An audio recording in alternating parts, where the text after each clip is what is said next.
Hey guys, how's it going?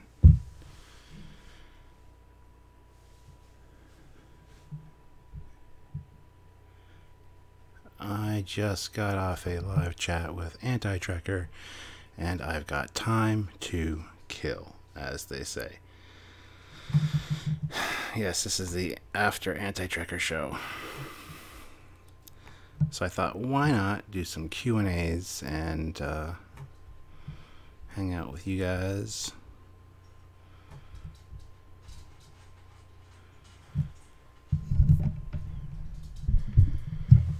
Hey everyone, how's it going? I'm just sitting here with not much to do. I'm a little bit tired, but at the same time, I know I'm going to be up for a little while. It's 1:15 here, so yeah. As it says in the description or the title, Q&A time, because I have time to kill. So if you guys have any questions or anything, let me know. Hello, Captain from China. Hello, Ian. How's it going? What time is it in China right now?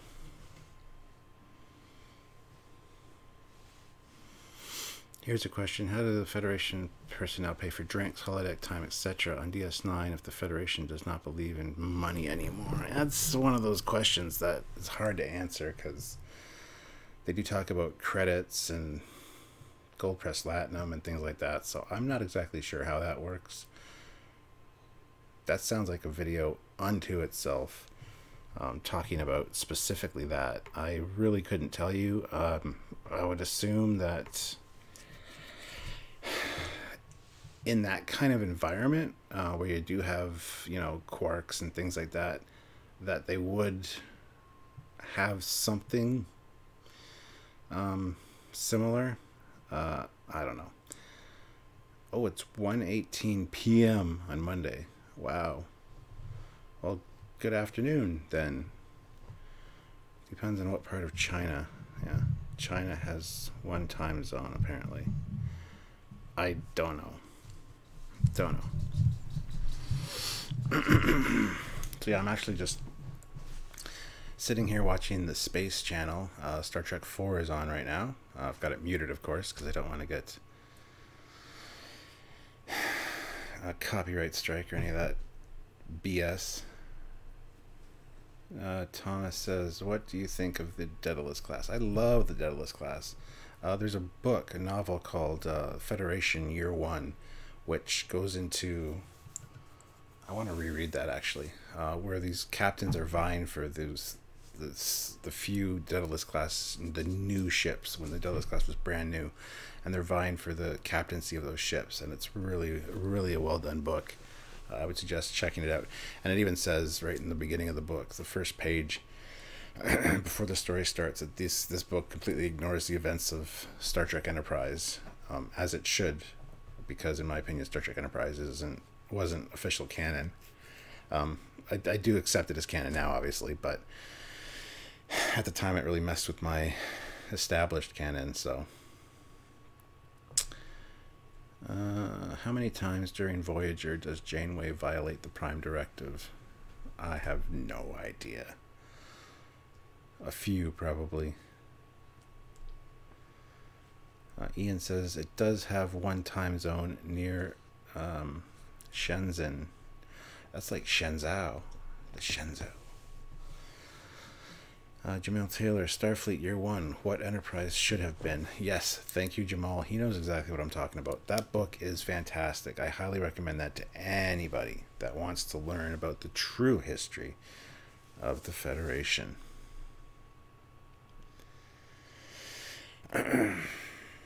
So yeah, I'm just watching Star Trek 4 here. Farewell.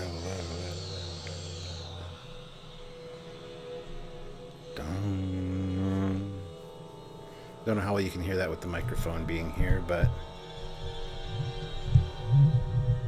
so there's my pug. There's Precious.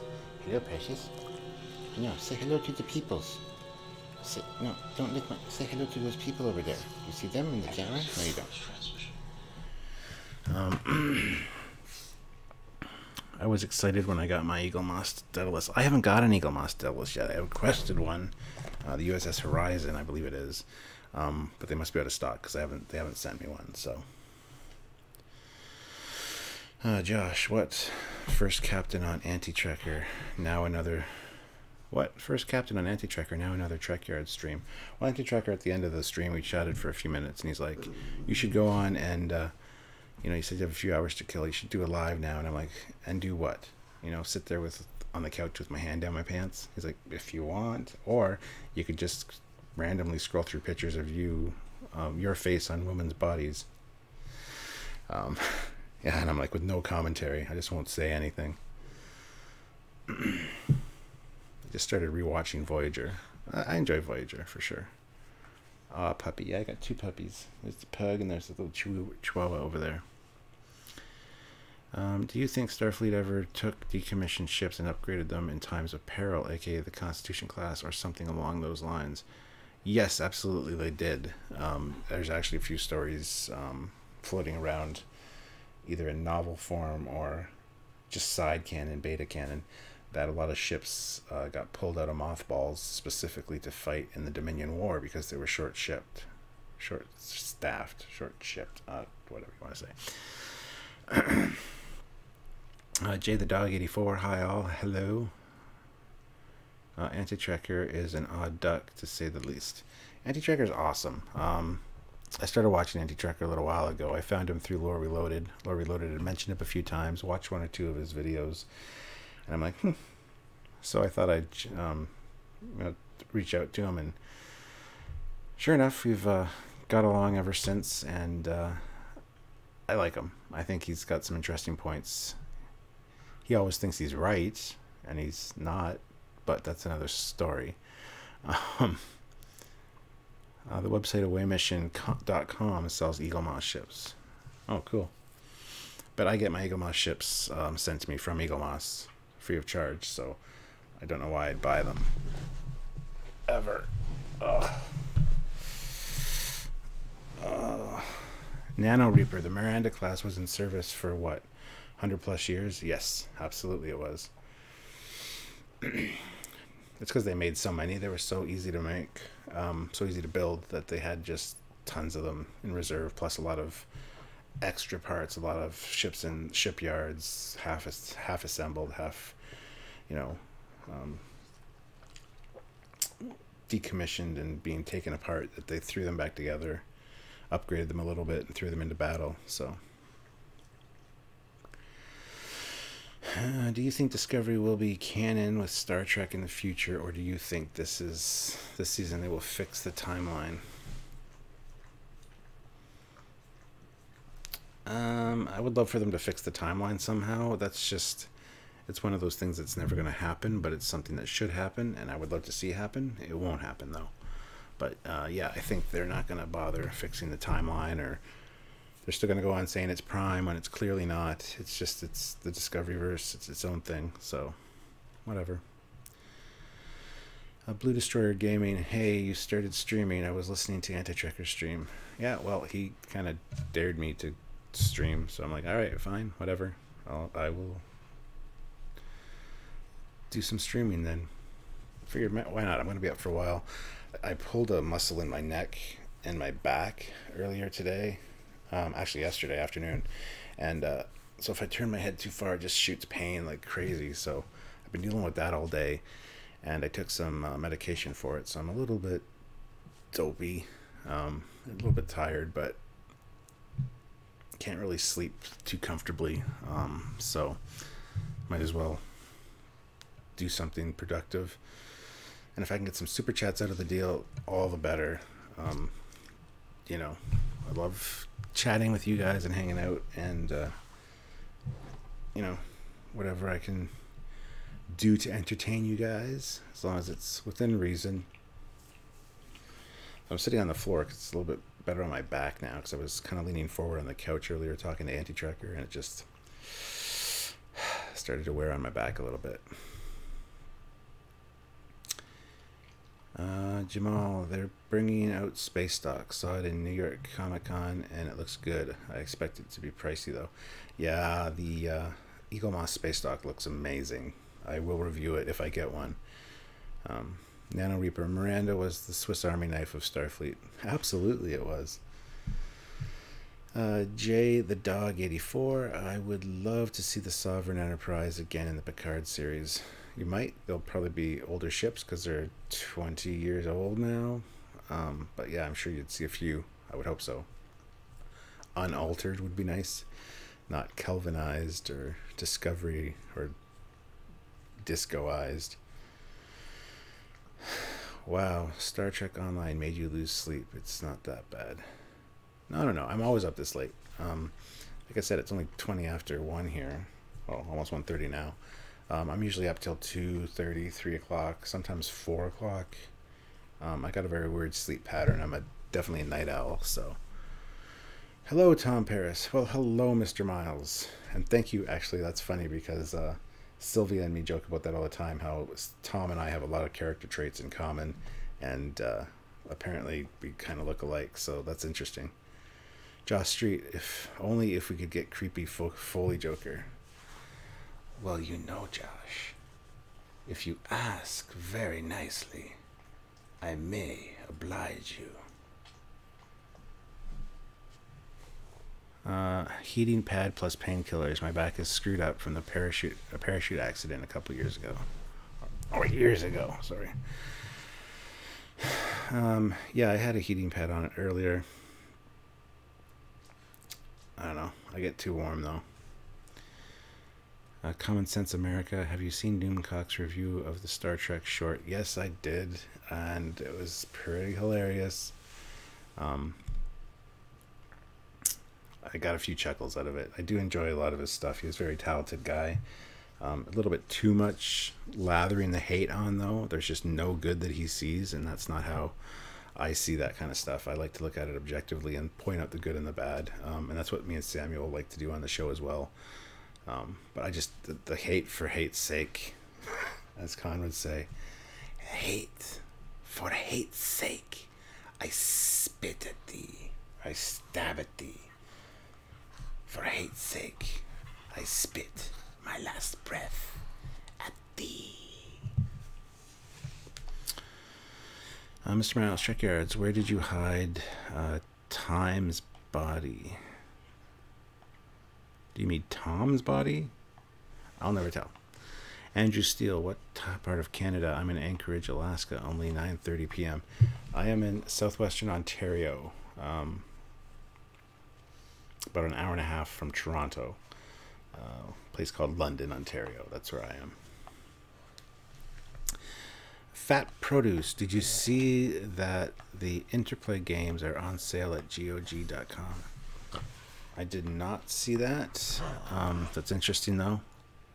That would include Starfleet Command Volume 2, I'd assume. Now, does it play on modern machines? Because I've tried downloading that before, and I've got the original discs and stuff as well. I tried installing that. That didn't work. So I tried downloading them because apparently they're supposed to work, but they don't work. And I don't have an emulator. I don't know how to use an emulator.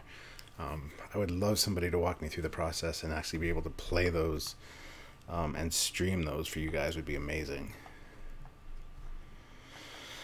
You ever going to do any of the Valerian ships in an episode? Maybe. I might do an episode of Fleet Yards on something like that. Trekyards, your stream said you have time to kill. So where did you hide Time's body? Oh, gotcha. Funny. It's under the couch. I look at Disco Trek as separate and try to enjoy it based on its own merits. Yeah, I try to do that as well. It's clearly its own universe, so I'm not going to say it's Prime, because if you say it's Prime, you just rip your hair out every 5 seconds when they contradict Prime canon. Monkey Web, the thing is, I hope the plot of the Sir Stewart Trek doesn't include an abandoned Enterprise E as part of its plot. I'm sure it won't. That would just be dumb. Oh, well, it could be good. That depends how they do it. But no, I don't think so.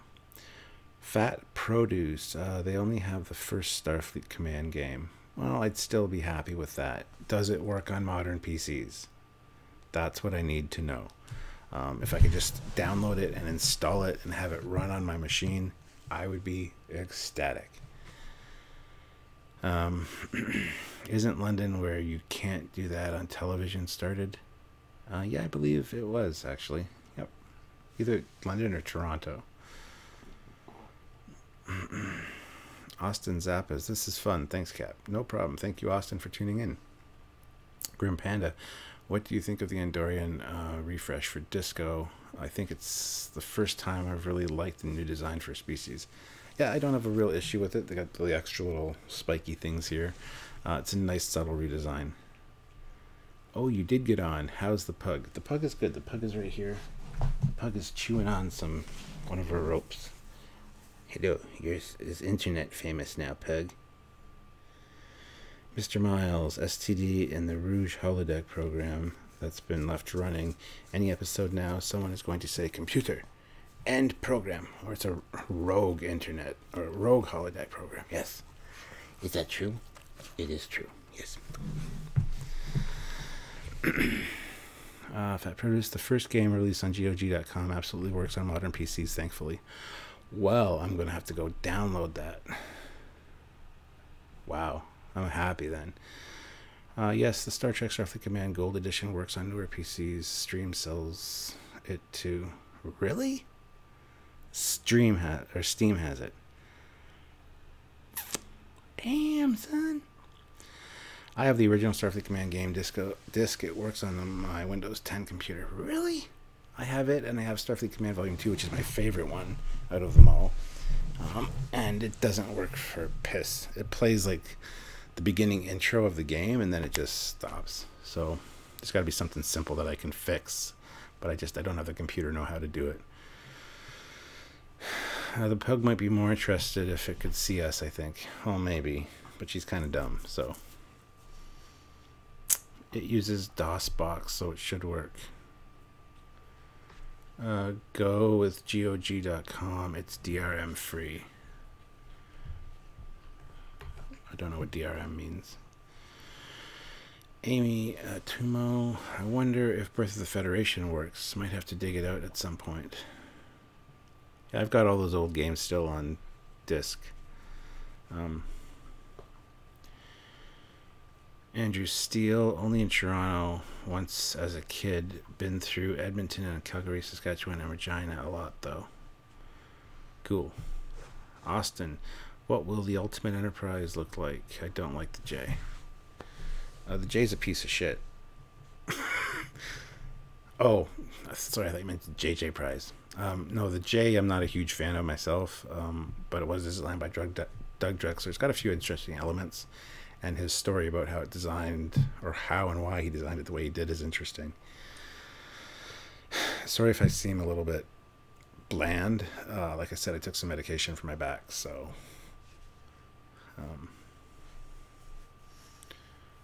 Build a Windows 98 box. Yeah, I could. I mean, if I can get it from Steam and it just installs and works, I would be so happy. I would be streaming that and playing that for you guys. I love those games. You need to play the Mass Effect series and up your nerd credentials. Yeah, nah, I don't have the time for that shit. 1701J is my favorite, says Diva. Well, it's definitely outside the box. It's an interesting ship, but just there's a lot of things about it I think wish they would have changed. There's actually a version that's got a secondary hull. It doesn't have the deflector on the saucer. It's got like the USS Congo, which is another design. That's basically the secondary hull of the ship, and it looks so much better. I've been to Canada 3 times, just Vancouver and Toronto. Last visit was 8 years ago. Oh, cool. Elite Force was one of my favorite PC Trek games.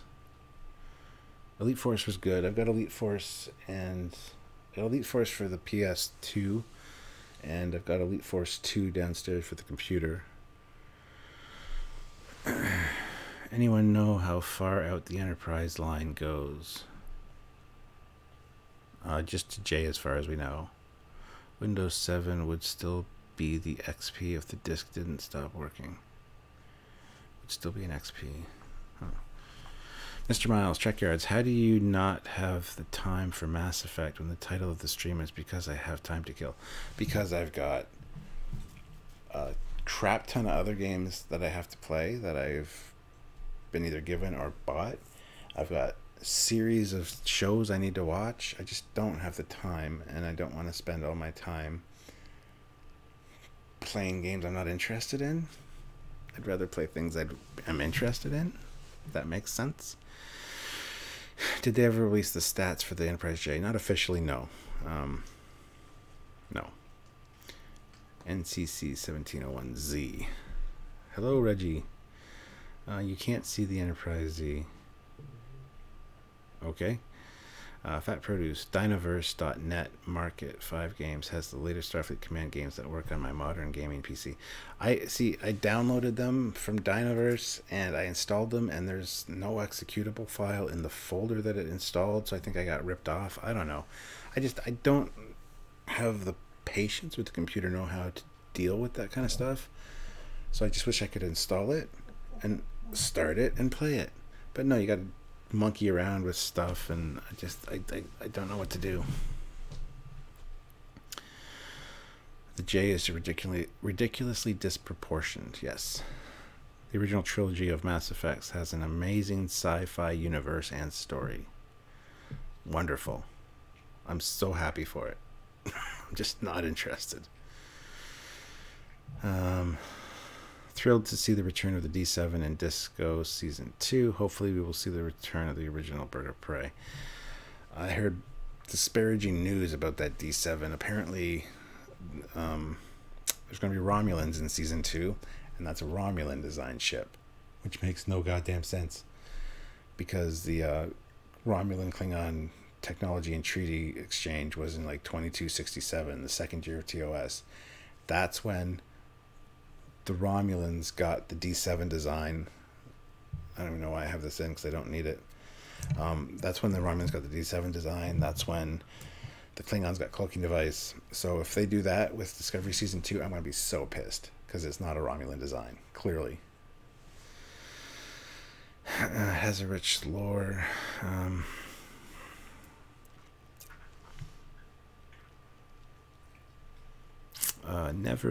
Never Remans. Oh yeah, well yeah, actually I heard it was Remans.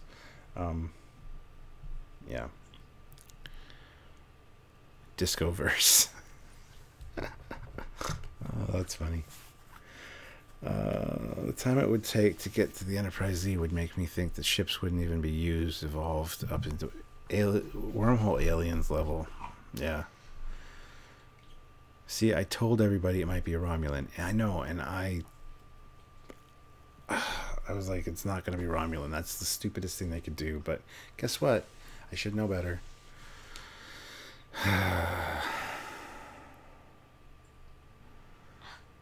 Which Enterprise lasted longest before being decommissioned or destroyed? Because the destruction of the Enterprise D after 8 or so years seems a little bit off. That would be the original Enterprise. Not the NX-01, the real TOS Enterprise, because it was through the cage. Well, first it had Captain Robert April, then Captain Christopher Pike for 2 tours of duty, then Kirk, then it got refitted so it was still alive. Jim, the Enterprise is 20 years old. We feel her day is over. You know, there's disagreements about that, about how old the Enterprise actually is, that it's older than 20 years old, but whatever. Love Trekyards just saying, thank you, Austin. Bad words, $5, thank you. Is the Death Star a ship or a base? I would call it a base. It can move. It can actually move in hyperspace, from what I understand, and but I would consider it a base for sure. Yeah. Do you think there is any hope that Discovery will actually line up with proper Prime canon? There's always hope, but I don't have faith in them, unfortunately, to do that. I would love it if it goes for 7 seasons like the other shows did. If it goes for 7 seasons, at the end of those 7 seasons, it lines up perfectly with the beginning of TOS, visually and everything. I would be happy as hell, and I'd go back and watch season 1 and go, look how awful this was. Remember how much we hated this? Yeah, I don't have faith in them, though. I love that they go in depth with ships in depth. I just can't keep up with half the time. I think you're talking about our videos? I don't know. Josh Street. So the Romulans got the Klingon cloak, and the Klingons got Romulan ship designs. Yes, we did a whole episode on it. Look up Klingon. Go onto YouTube and type in Trekyards Klingon Romulan Alliance, and there's a video on it. It's well researched, well done. You guys are going to enjoy it, I think. Not to toot my own horn, but it's a good episode. It's one of my favorite ones we did. Maybe if CBS, Viacom, Paramount merge back into one company, it will fix some of the copyright issues. I'm sure it would. Whether that'll happen, I don't know. Whoa, hey Trekyards. Hey Kronos, how are you? Long time no see. Is Robert April a real person or just a name from the history books? Robert April was a real person. He was actually in an episode of the animated series of Star Trek as Admiral or Commodore April. Would another season of Enterprise showing the Earth-Romulan War, it would have been better than Discovery? Yeah, it would have been. Trekyards Voyager versus DS9 Defiant. It'd be a good battle, but I think the Voyager would probably win. Grim Panda, Trekyards, yeah, just some of the science can go over my head, but you guys explain it, so I have to stop, rewind, and get it, but I love the content. Well, thank you, Grim Panda. Do you play Star Trek Online? Yeah, I did a live stream earlier today playing the new Age of Discovery missions. Hey, Captain Foley. You spelt my last name wrong. It's Foley, but that's okay. Hey, Trekyards. Hey, Kronos, again. Amy Tomo. I'm not used to seeing at Kronos without a blue wrench. Yeah, huh? I guess I need to rewatch the animated series again. Gotta say, I do not remember that. Yeah, he was in the episode,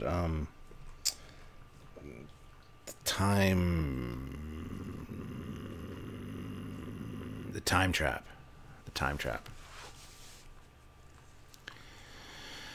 Jamal Taylor, Defiant. She can cloak and perform hit and run attacks. Yeah, I'd buy that, but Voyager's a tough ship, so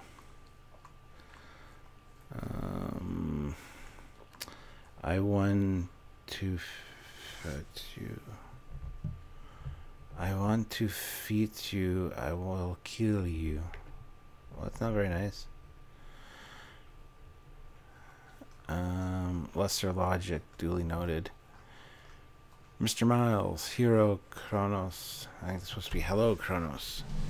Anyone know what the shorts will be available, when the shorts will be available in Europe? I have no idea.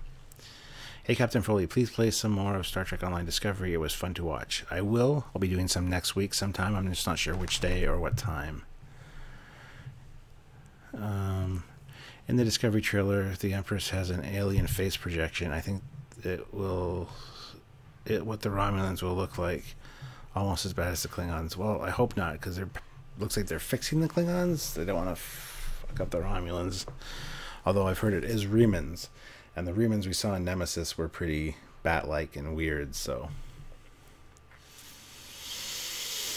I had a question back during the anti-tracker stream. Besides the Intrepid class, what other starships did the Feds create that could go planet-side or suborbital? What kind of missions would they be used for, I would assume? There's a few. I know the Franklin from Beyond, even though it's Kelvinverse, that was designed for that. There's quite a few other ships that could do the landing procedures and stuff, and they would be basically used for either establishing a colony, establishing a scientific research post, something that you could land the ship, disembark cargo and people, and have the ship as a base until the main base is set up, and then it could take off and bring more cargo back or whatever. That's what I think, or scientific research, specifically a planetary survey, get scans of it from orbit, and then land the ship if you're going to be there for a while. I don't know. That's what I would assume. Did they ever explain why Voyager had so few torpedoes? Was that all they had, but the magazine had a higher capacity, or did they really only carry so few? They only had a few because they were only going to be... The mission was only supposed to be like a week long when they left space dock. So they weren't fully... Or when they left dry dock, they weren't fully loaded up. Sorry to change the subject, but did you see Upgrade? What did you think? What is Upgrade? Sounds familiar. I might have seen it. It was a good call to get it right, even if it was too late. Archer class scout that could land, couldn't it? Yes, it could.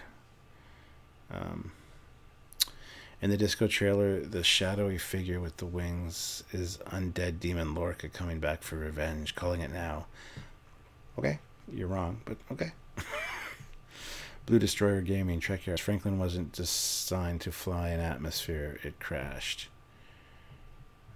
But it was designed to fly in atmosphere because it was small enough, and that's why it had a motorcycle on board and a launch ramp. If you look at the cutaway of it, it's designed to land and have the motorcycle do its thing because they had a motorcycle on board as standard equipment. It must have been the captain's yacht on the Franklin. Why do you show your moobs so rarely? Because. Can I donate $4,000 to you? I would love you to donate $4,000 to me. But do what you got to do. The problem is you got to realize everything you donate gets split between me and Samuel. So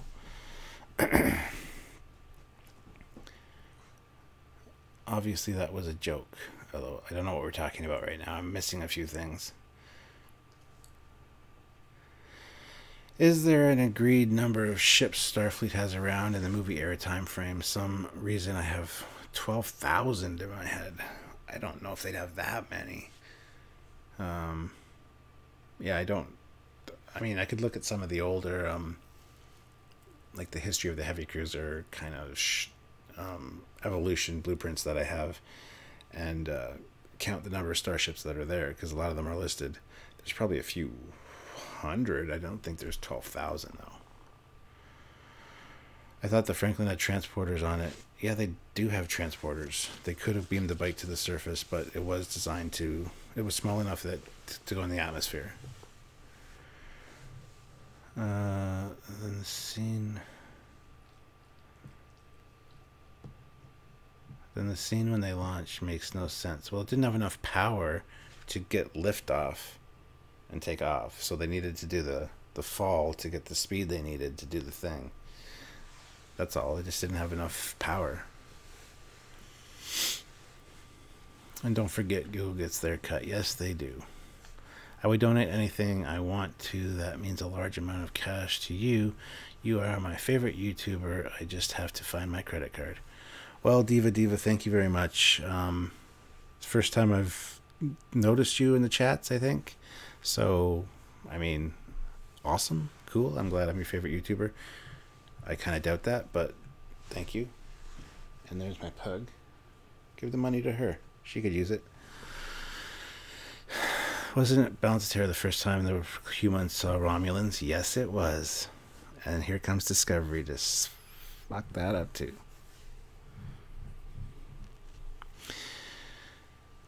$12,000 does include shuttles. Well, maybe then. Maybe.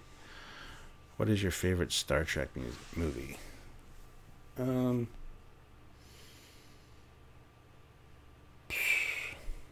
Probably Star Trek 2 or Star Trek 6. Or First Contact. Depends on my mood. How much more powerful are quantum torpedoes than photon torpedoes?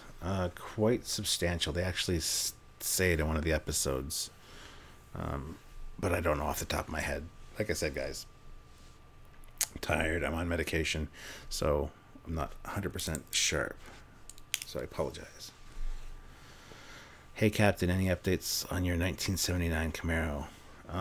It's running great. I been taking it out the last few days and driving around. It's good. I need to update some stuff on it. I gotta get the shocks replaced, get a new stereo in it, new speakers. But yeah, it's doing good. Thank you for asking.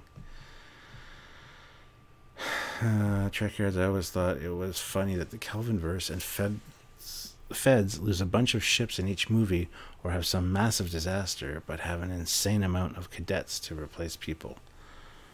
We got to remember, the United Federation of Planets is like, how many planets?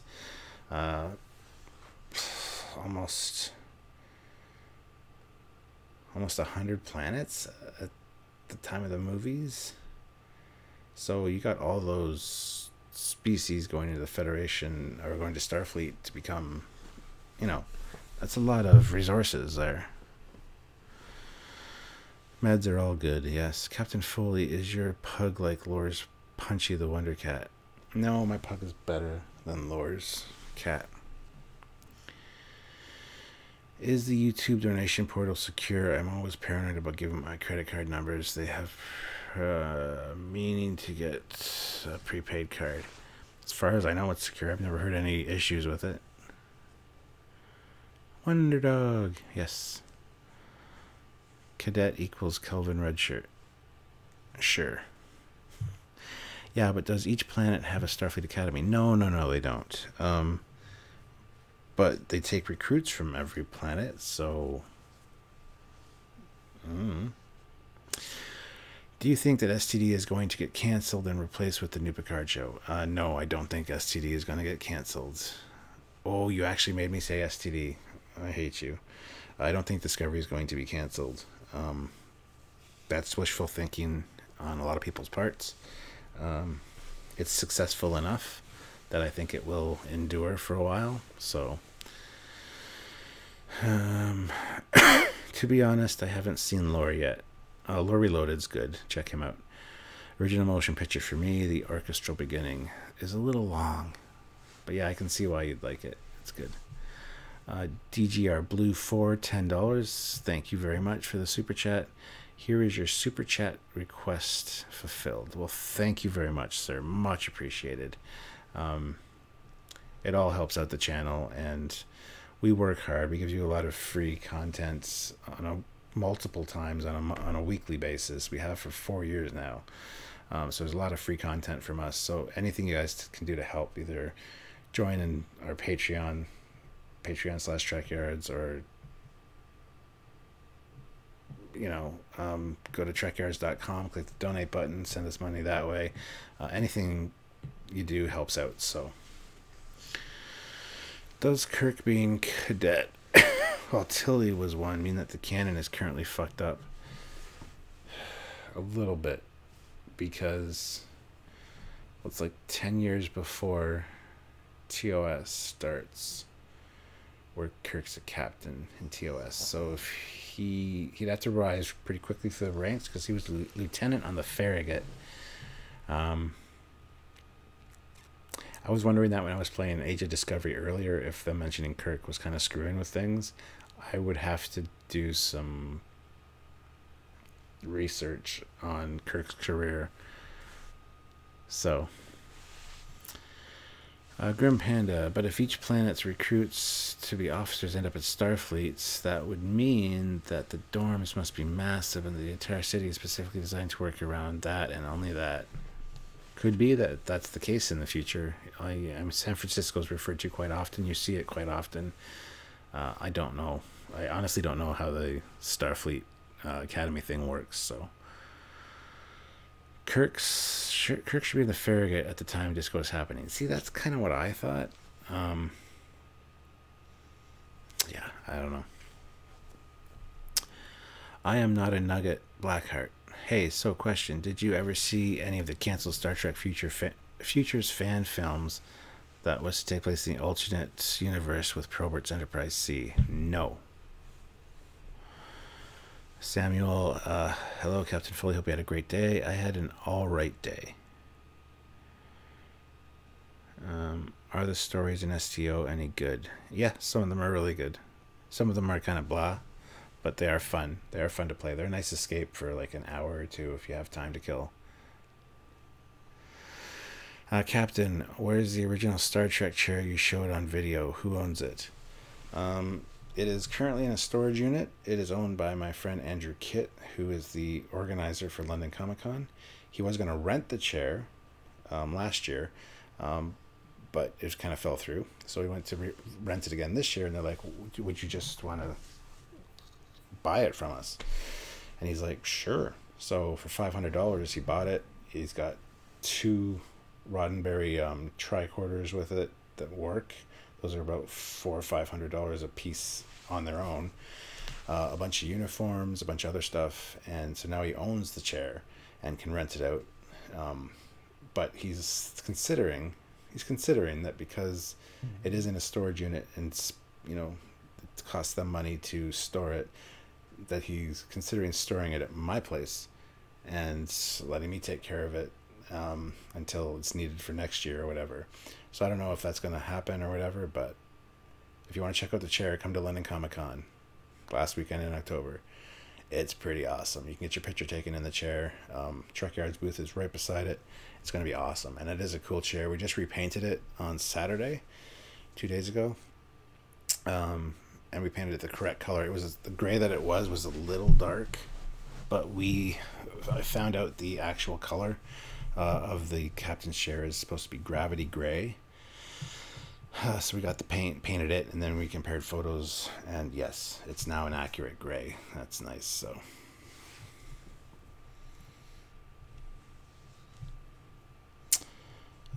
Josh Street, in 2257, upon graduating from Starfleet Academy, Kirk began his service under Captain Garavik.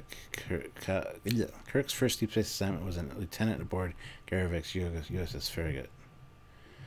In 2257, so that's 9 years before. 9 years before TOS, which is when season 1 of Discovery ends. That's 9 years.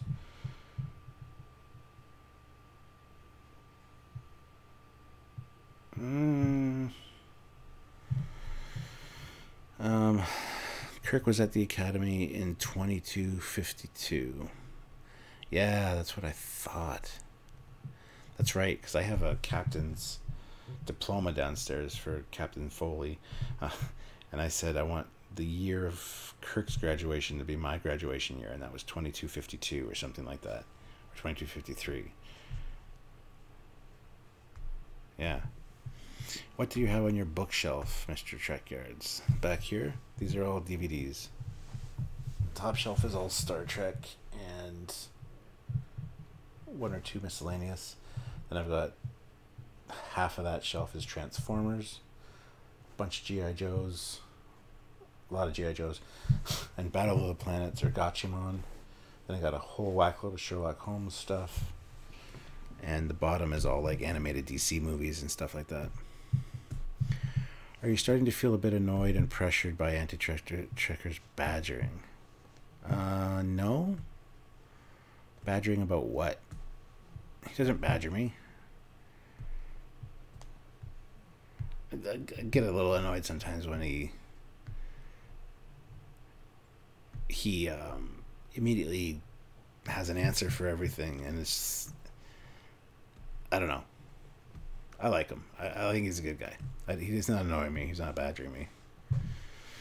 Last week in October, I'll be at another con in Portland, Oregon that weekend.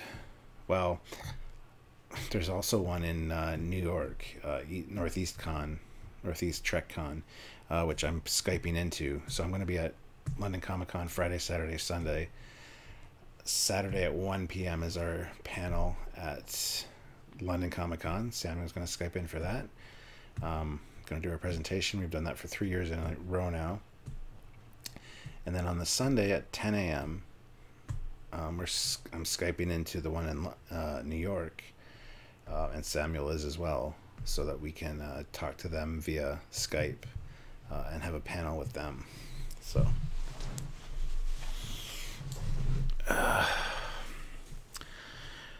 Did you go on the Star Trek The Experience when it was around? No, I missed it, unfortunately, and it's a shame because I would have loved it. I would have loved it, but no, I didn't. Oh, Jeebus, don't say Transformers and G.I. Joes. Damn nerds. You know what? I grew up with Transformers and G.I. Joes. I was a huge Transformers fan, or G.I. Joe fan as a kid. I have a ton of G.I. Joes downstairs in bins.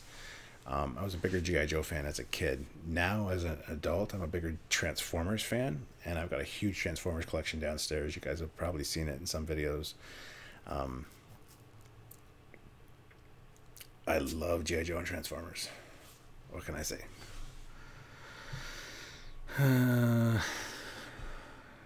Got you to say it. What? The acronym? Yeah, I always say disco.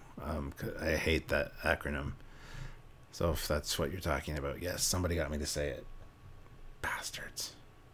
Jason V-neck is here, and I just lost his message. Damn it.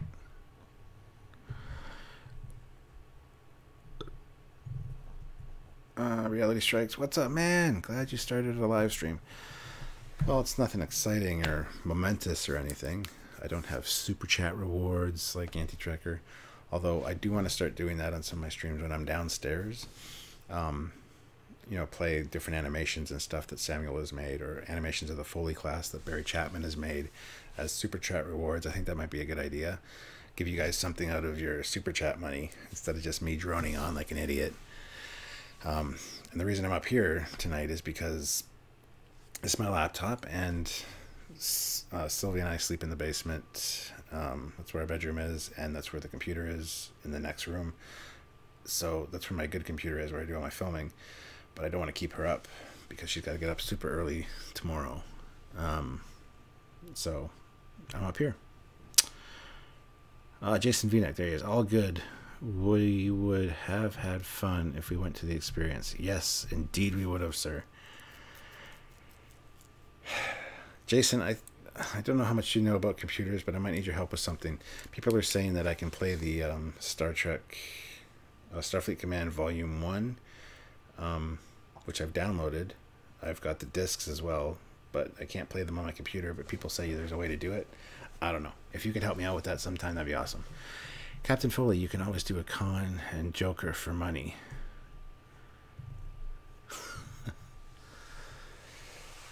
Oh, I've done far worse than kill you, Anti-Trekker. I've hurt you, and I wish to go on hurting you. I shall leave you as you left me, as you left the commander, marooned for all eternity in the center of a dead YouTube channel, buried in comments, buried in comments. Reality Strikes 199. Thank you very much, Reality Strikes. How did you meet the Anti-Trekker? Well, I just talked about this a little while ago. I had heard about him through some of Lore Reloaded's videos, and I'm like, Anti-Trekker? I'm not interested. Just the name turned me off because I'm such a big Star Trek fan. And then I saw one of his videos, and I'm like, I'm going to watch this. So I watched it. I enjoyed it. I noticed a spelling mistake in it. He spelled The Next Generation wrong. So I took a picture of it, hopped onto Twitter, sent him a picture of it saying, I think you misspelled something here. And he didn't get back to me right away. And then I started jumping on his live streams and listened to him talk for a while, and then I would occasionally comment. I didn't comment at first, but eventually when I did comment, he's like, oh my god, Trekyards is here. And that's what started it. And then I started tuning into the live streams, and then eventually he gave me his contact information for Facebook, and we started messaging so I could send him some stuff. And that's basically how it started. And then I just tuned in for the live streams because the live streams are fun. He's got a good community over there. It's normal, well, not normal, but regular viewers. And it's fun to hang out there. So Empyrean Frost Productions. Trekyards, what do you think of the new Malkowski class from Discovery, aka the ship you start with in STO? I did the playthrough today, and I said many times, I love that ship design. I think it's fantastic. It's a beautiful looking ship. doesn't really fit TOS, but that's fine. I think it's an awesome ship nonetheless. I really like the design. Captain Foley, you had secret comedy skills all this time and didn't show them until you were on Anti-Trekker. I've shown them before.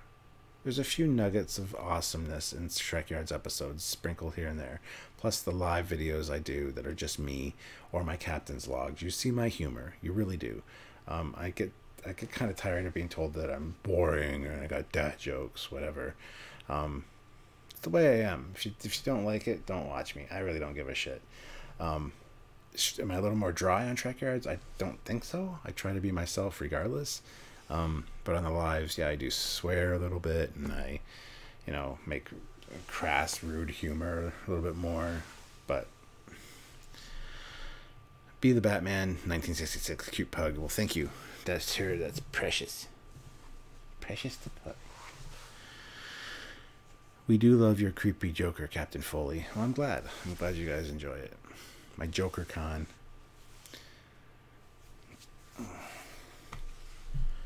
Do you want to know why I use a knife when I end someone? Phasers and... how's it go? I forget the quote now, damn it.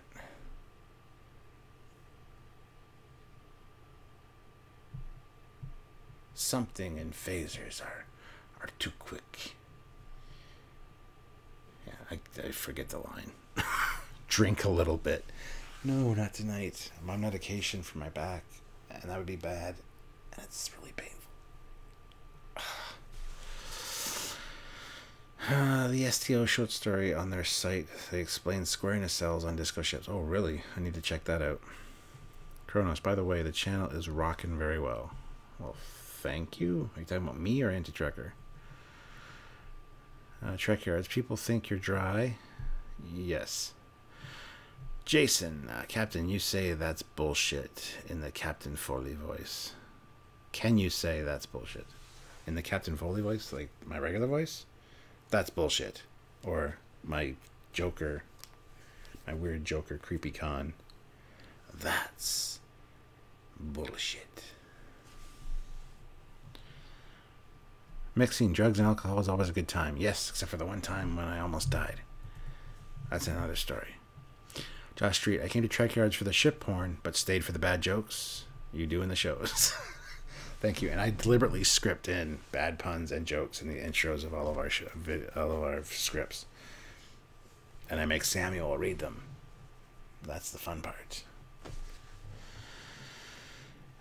Hey, Captain, with the Ptolemy class, how did all that cargo transported to the planet? Do the cargo containers land on the planet by themselves? No. I don't think so. There is blueprints that show the different cargo pods. Some of them do have thrusters, but I think they're basically attached to a cargo ship that then takes them down to the planet. Some of them are troop carriers, some of them are weapons platforms. But there's different kinds of containers and stuff. But no, I think they actually get delivered by the Ptolemy and then left in orbit, stacked up, basically like on a dock. And then a cargo ship like the Kobayashi Maru or something would come along, dock with them, and then take those down to the planet, I would assume. That's creepy. What's creepy? Romulan Ale, cut to the chase. The short story is called Utopia Planitia, The Mystery of Yard 39. Some of the cargo pods have warp nacelles too. Yes, they do. Or they can be outfitted with them. Most are not capable of suborbital flight. Regular bloodworms or fresh gach? Neither. Trekyards, they say you are dry? Well, Canada Dry is a good mixture for whiskey. Yes, indeed. Canada Dry is amazing. Reality Strikes, is it snowing yet in Canada? No, it's not. No. Today was actually a really nice day. Although it is supposed to be a super cold winter this year, they said. Lots of snow. Well, that's what the Farmer's Almanac says. How much... And it's usually right, so I don't know. Hello, Captain. Greetings from the Netherlands. Well, greetings to you from Canada. Thank you for tuning in. Imperial Frost Productions, fresh gach. Jamal, gach, but only if it's fresh. Nigel Savage starts poking holes in the Dutch sea defenses. Oh. Kronos, there are many forms of gach. These classes all use Eve's Bayer warp drives, quad freezer coils, and dimensional phase repeaters, bi-resonance dilithium chambers. Oh, that's the description from the... That's cool.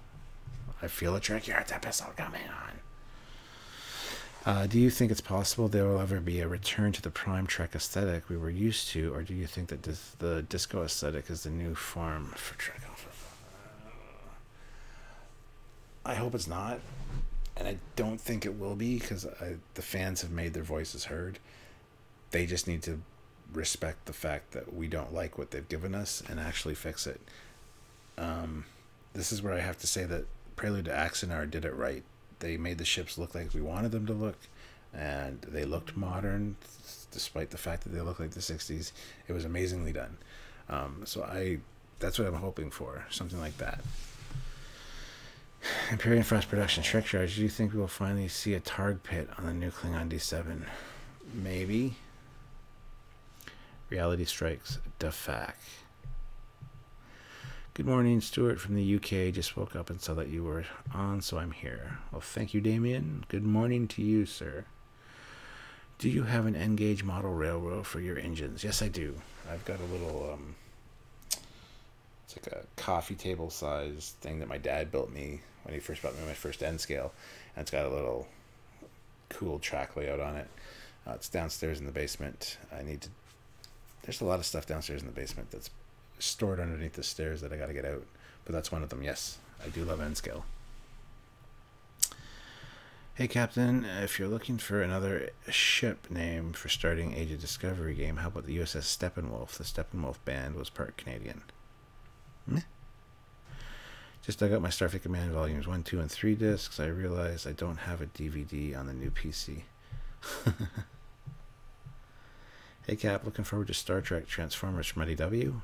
That's a silly question. Of course I am. Unfortunately, I will never be able to see Discovery again. I won't pay CBS to watch it. Teach their own. It's free here in Canada, so... I got you on my big screen TV. My Chihuahua Chico is trying to smell your dog's butt. Ha ha ha ha. Well, you should see my Chihuahua. Dot! Dot! Come here. Dot! Dot! Come here. Come here. Oh, she's so tired. Oh, don't be grabby.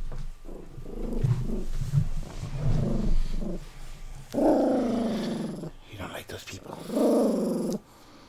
It'll be nice. This is Dot, and I just woke her up, and she's cranky. Plus, I have her near the pug. Okay, go, lay down. You just grump. Go lay down.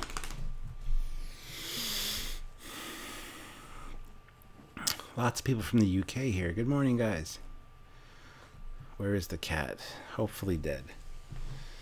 I've got 2 cats around here, and once they're old, once they're gone, I'm not getting any more cats. I just can't stand cats. Cute. Is she part Targ? Maybe. Oh, they get along fine. Come here. Come here. Chihuahua's older, though, and if somebody's holding her and she's near the pug, when somebody's holding her, she doesn't have control. She gets kind of with the pug.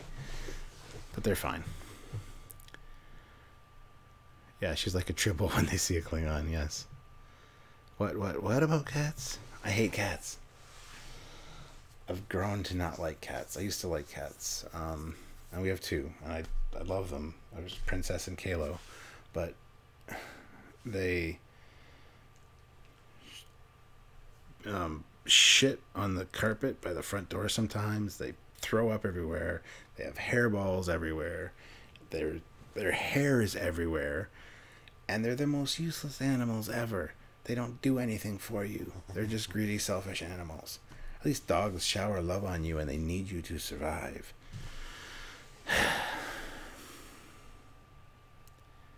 Yours is a deer head chihuahua. Yes, so's ours.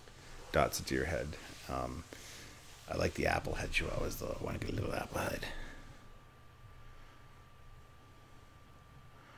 Your cats have issues. My cats are old. It's annoying because I hate cleaning out the cat litter box, and if it's not clean enough for them, then they shit on the carpet by the front door, or the old one has like diarrhea sometimes, and it's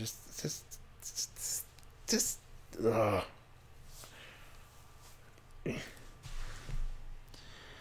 Cats have livers will always come over when you're upset. My cats are kind of antisocial. Cats keep your house free of rodents. That's true. Kalo does like to kill mice and stuff. That's why you said your LOL. If you could change 2 things on the Galaxy class outside design, what would you change?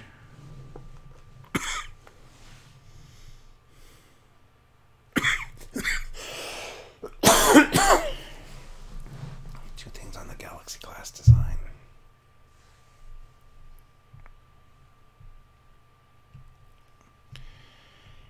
I don't know. Maybe the hull color. I think the Enterprise D is a pretty perfect ship as it is. I don't know what I would change, if anything. Cats rock. Yeah, a lot of people like cats, and that's fine. I'm just not a cat guy. The cats I do have are because of my ex, who, when she buggered off like 9+ years ago, decided she doesn't want to take the cats with her, so I got stuck with the cats, and so... But I've had cats my whole life. My whole life I've had cats, and I'm allergic to both cats and dogs, so there you go. My cats are a fan of Trekyards. Well, sure they are. I guess those cats have good taste. My 15-year-old cat just loves to steal everything she can get her paws on. Shields! Shields! I would shorten the neck and add longer nacelles. No. No. No, it's perfect as it is. Longer nacelles, I considered saying that, changing the nacelles, but I actually like them, so no. Warp nacelles in the saucer would be helpful. Okay then. Longer nacelles. Trekyards, is this a good time to say a 2 very well placed quote from the Trekyards? Sure, if you have a quote from the Trekyards. Blame the Egyptians for the cats. Yep. And I've got a heart, unfortunately, so I can't just say, okay, take the cats to the shelter and get rid of them. I have to give them a new home. I can't do that, because they've been with me since they were kittens. I'm not going to be the person that puts them out. I just feel bad. I've always been there for them, so I'm always going to be. But no more cats. No more cats. Galaxy class could probably take 2 Danube class roundabouts docked with the saucer section. It would make sense for exploration. Could have combat variants as well. Yes. Samuel Gill, I think a 3rd nacelle in the Galaxy class refit is on the way. Is in the way. Yes, it's very tacked on. We were talking about this on the Anti-Trekkers thing. It's a very tacked on look, which is exactly what it was. Because they needed to add something to the model. So, reality strikes. You're a good man, Captain Foley. Okay, thank you.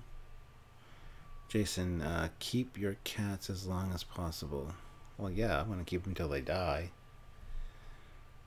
Cats, an Earth manifestation from the subconscious. Hey Captain, if replicator technology is still very similar to transporter, then why do replicators have the problem with duplicating complex objects when they can be transported without issue?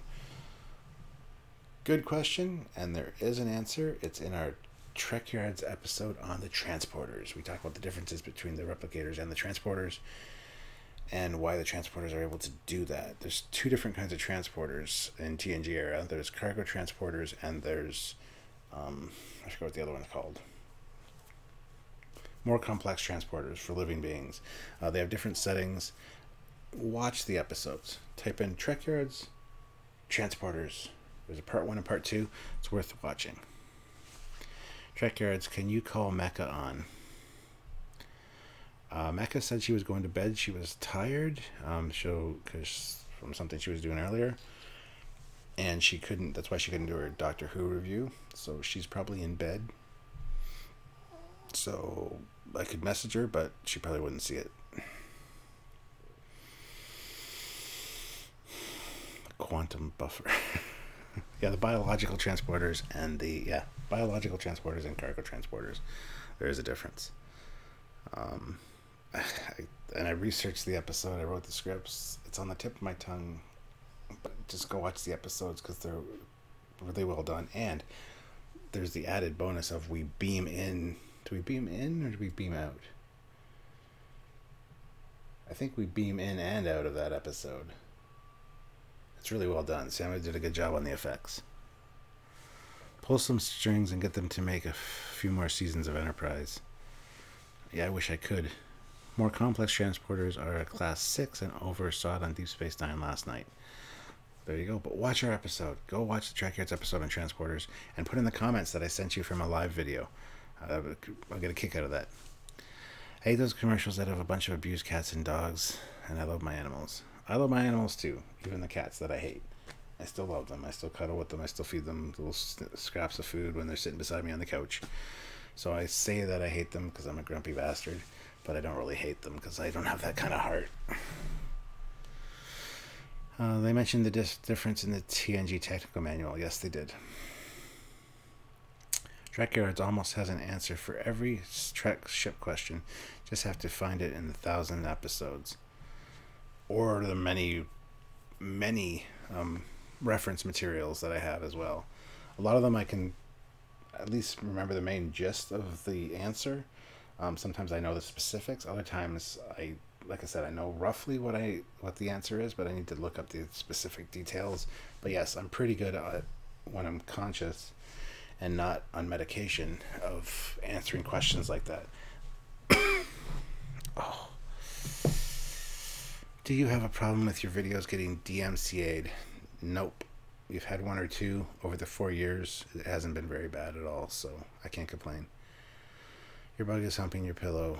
Unsubbed. The pug is not humping the pillow, so I don't know what you're talking about. Anyone know if or when short treks will be available in the UK? I have no idea. You hate them as much as a Canadian could. Yes, that's right. Grim Panda, if you could do a show for Star Trek featuring a Captain Foley, what would it be?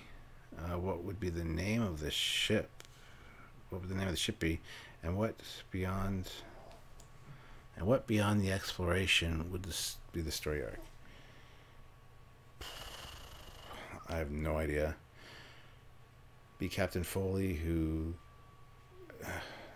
we got a whole in-universe story, me and Samuel, that we want to do a motion comic or something with the characters of Captain Foley and how the Foley class got designed and all this kind of stuff.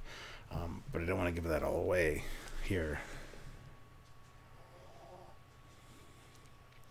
Kronos, Trekyards, again, please explain why you are so awesome. I'm not, but I appreciate that people say that I am. Trust me, guys, I suffer from clinical depression and social anxiety disorder and just anxiety in general. So I don't feel that I'm awesome. Many times I doubt why anybody would want to listen to me, want to talk to me, want to hang out with me, be my friend, be around me. I doubt that 90% of the time. So I need to be convinced that I'm good for something, which is sad. And I hate it, but it's just the way it is. So I don't think I'm all that in a bag of chips. So didn't know that was in the works. Sorry for asking. No problem. Smoke weed. Well, I have smoked weed before, and I hate it because I get so paranoid. I've tried a couple different kinds of weed on multiple occasions, and I just get so paranoid. It's not worth it for me. Mushrooms. I like doing mushrooms. I've done them probably 3 times in my life, but each time I've really enjoyed it. It's very relaxing, very enjoyable, and yeah. Gotta do mushrooms and watch Star Trek in 3D because I got a Samsung TV that converts to 3D and does a fantastic job. So that's what I did last time I was on mushrooms, and the colors are so bright and awesome. It's amazing. Reality Strikes $1.99. Thank you. You are worth this. Thank you that I'm worth $1.99. That makes me so happy. Hey everybody, what's up? Oh, /.-121 is here. Hey man, how's it going? What about 4D? No, doesn't. Well, when you're on a drug of some kind, I guess it is 4D because time kind of does its thing. LOL, yes, weed makes me uber paranoid, also not enjoyable. Yeah, same here. And I've tried it multiple times, multiple moods. Once or twice it hasn't been bad, and it's actually been pretty enjoyable. Had to be in the right mood, and had to be with the right people. /.-121 0.79 pounds. Thank you very much. Always appreciated. I like acid too when I watch Star Trek. Haven't tried that. How many episodes have you and Samuel done on Trekyards? I seen y'all's first episode. Oh, we're up to officially numbered Saturday episodes. We're up to, I don't know. We stopped putting the episode numbers in the thumbnails, but we're up to well over 500. Plus all the captain's logs that aren't numbered, plus all the live videos, plus all the reviews, plus all the top 10s, and plus all the mission briefings and all that kind of stuff that aren't numbered. Yeah, we're up there. I stopped smoking weed about 3 years ago. Yeah. Sylvia, my wife, has to smoke it because she's got chronic pain from multiple things. So she smokes it on a daily basis, and so I'm always around it. It's just my friends smoke it. It's a normal thing here in Canada. Plus now it's going to be officially legalized and stuff, so it's never really been super illegal. It's not a class 1 drug like it is in the States. So old joke, does weed make you paranoid? Only if my parents are home. Smoking one now helps me to relax after work. Yeah, that's what Sylvia does too. Game is loaded up. Catch you guys in a bit. Who, what, when, what, who, when? Which game? Star Trek Online? I'd buy that for $1. Don't identify with the self. Instead, realize no matter where you go, there you are. My dad says that all the time. Just remember, no matter where you go, that's where you are. I'll never stop smoking. No one said you had to. It's funny now because Sylvia can get the stuff delivered to the house. So there'll be deliveries coming, little boxes of like different strains of weed and different edibles and stuff for her. And the last time I tried edibles, the first time I tried weed was an edible. It was a brownie, which I did with my ex. She made a pan of brownies, and I'm stupid because I'm stupid, and I never smoked or did anything till I was like 34. So this is when I tried this, and ate a brownie. Like half hour later, didn't feel anything. Ate another brownie, still not really feeling anything. Ended up eating like a quarter of the pan. 4.5 hours later, I wanted to die. I was sitting on the toilet and I was just, yeah. Voltron rules. Yes, it does. Y'all got more episodes than Star Trek, the original series. Ha ha ha. You and Samuel. Yes, we do. We have more episodes than TNG as well, I believe. Oh, I ate way too much. And because I ate it, it hit me all at once. Yeah, not great. Kronos, wouldn't mind chatting with you in person, and by person I mean yeah. What? Why is that everybody's weed brownie story? I don't know. It's a legit story though. Sorry how I wrote that. I don't even know what you're talking about. Paranoia is a heightened sense of awareness and can take some time to get used to. It can be helpful when you realize there's nothing to worry about. Yeah, I know, but like I said, I suffer from depression and anxiety. So when I'm sober, I still worry about every goddamn thing. And I'm still stressed out about stuff. So when it weed, it intensifies, and it's a self-perpetuating thing in my head. It's like one thought leads to another thought, which then starts to snowball and snowball and snowball and so. And all of a sudden, I got like 15 different what ifs happening in my head, and the police are gonna come for me because I did this so many years ago, and oh my god, and blah, I'm such a bad person because I said this to somebody and I made somebody feel like this on this day, and I'm such an awful person. I shouldn't exist. I shouldn't. Just it snowballs. It's bad, not good. Mr. Miles, did you have someone around that could have told you don't eat so many if you don't feel it? Well, yeah, my ex was around, but this was like one of her first times doing it too, so. It's scientifically proven that weed is more healthy than tobacco. Absolutely it is. 100%.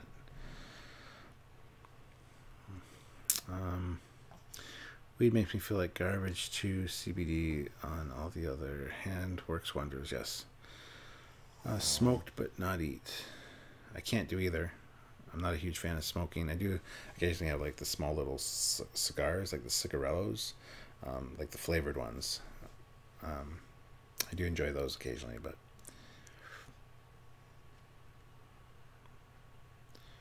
Trekyards social snowballing. I don't know what that means. They got the vapes that are 85 to 90% THC. Yes, yes. Yeah, I got the depression and anxiety issues too. I know what you mean. Yeah, it's hard to control on a regular basis, let alone when you're in an altered state and everything's heightened and you're just convinced you're a bad person. Reality strikes. You don't look too depressed after you drank the bottle of Crown Royal and showed us your man boobs. Well, I probably wasn't, but I don't remember the last half of that stream, and I haven't gone back to rewatch it because I don't want to know what I said or what I did. But I mean, I can show man boobs now without being drunk. It's like, yeah, check that out. I don't know why everybody's so obsessed with my man boobs. Read up about your adrenal glands. I'll have to do that then. I still believe that tobacco is a thing. Everyone has the right to stuff if they are an adult. I met Will Wheaton today. Oh, that's awesome. LOL, not the moobs. Wow, really? You blacked out? I didn't black out. Because I remember the end of the call. I remember talking to Anti-Trekker after the call, and he's like, you all right, man? I'm kind of worried about you. I'm like, I'm good. He's like, I can delete this video if you want. I'm like, nah, it's okay. I don't care. I just needed to kick back and relax and show people that I'm not a stuffy, boring dad joke kind of guy. And I'm whatever. I don't know. I very rarely drink, so. I love your man boobs. Thank you, Reality Strikes. Saladin. The episode's ready. It's ready. It's coming out soon. Relax. Weed helps with my depression, but I understand some people get worse. Like all things, it does not work for everyone. Always care about you and hope you are well. Well, thank you, Carlo. Samuel Gill, if I ate all the brownies, I'd be in the hospital in a diabetic coma. Your dog reacted to your man boobs. Did you really?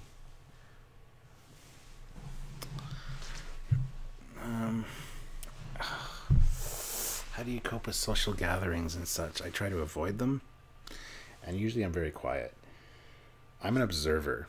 I don't talk a lot, which seems odd because I do these lives and I just talk. But it's talking to a camera. Like, I know you guys are there, but I don't have a problem with that. It's not, you know. So I try to avoid social situations or, yeah. It's tough. It really is. But that's another discussion for another day. Reality strike. That means Trekyards can get on the Supreme Court. What? Who? What did I do? 07 salute for having to deal with a lot of the issues I also have to deal with. You're a strong man, Captain. Well, thank you, man in the black hat. I don't think I'm strong. I mean, a lot of people say, how can you have anxiety and depression and be on a YouTube channel and be watched by thousands of people or tens of thousands of people, have 45,000 subscribers? It's a camera. Like at the end of the month when I go to London Comic Con and I have to do my panel, like I said, this is 3 years in a row we've been doing this. I always get really anxiety, like huge, the week before leading right up to it. And then I get there in front of the people and I sit down, I'm nervous. And then we do our thing. We do a live episode of Trekyards essentially. And, take questions from the audience, whatever. And then at the end of it, it's like such a rush. You're like, oh, that was awesome. Why is it over so fast? I want to do more. And then when the next public speaking thing comes up, it's the same thing. It's the anxiety that builds and builds. And I think that's normal for anybody that performs in front of somebody, people. And the fact that because of my depression and anxiety that I can still do that, I think, yeah, that makes me a little bit strong because it's hard for regular people to do that. I don't know. I just try to cope as best I can. And it is just a camera. Although I know a lot of you guys, you're regulars. Some of you, I don't know what you look like. I just see your little avatar pictures there, so I get a glimpse of what you look like, or I have an idea in my head of what you look like. And then I finally meet you, like Z German. There's a guy named Z German who's on a lot of our live feeds that showed up for our anniversary live stream and came on to Skype and talked with us. Now I know what he looks like. He doesn't look anything like I imagined he looked like. Anyway, it's just crazy. Oh my God, Canadians rock as long as they don't get violent. Well, it's funny, recording myself makes me 100% more self-conscious. That used to be the case for me, but now I absolutely love doing these things and talking to you guys and watching them back. Sometimes I'm like, ooh. Other times I'm like, I look good. I sound smart. Yeah, it's a real confidence booster, So. And when you say perform, what do you mean? Trapper John? You don't think I know the reference? It's from MASH. How do you even know that other people are real or have thoughts? Well, you don't, and that's the scary thing. Stuart, all we can do is keep fighting those demons that we have. Hashtag keep on fighting. Yes. Speaking of Gundam, me and my son are building a model of the Charzako. I don't know what that is. I'm not a Gundam person, sorry. They all look alike. Hey, Captain, did you say you liked or disliked the opening music to TOS? I'm not a fan of it. It's kind of irritating.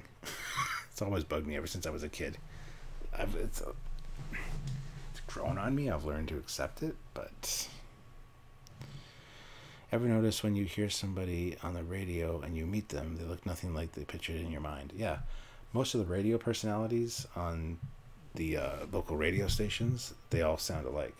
All the guys sound the same, all the girls sound the same, and then you see them, you're like, what the hell? Insidious Fog, I love the shirt. Oh yeah, it's play on Tron, but it's Optimus Prime. It says Prime at the bottom. So thank you. My ass is getting sore sitting on the floor, but it's easier for me to see the computer and stuff, so.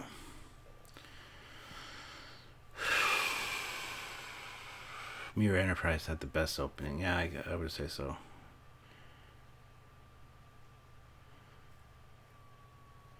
It's been a long road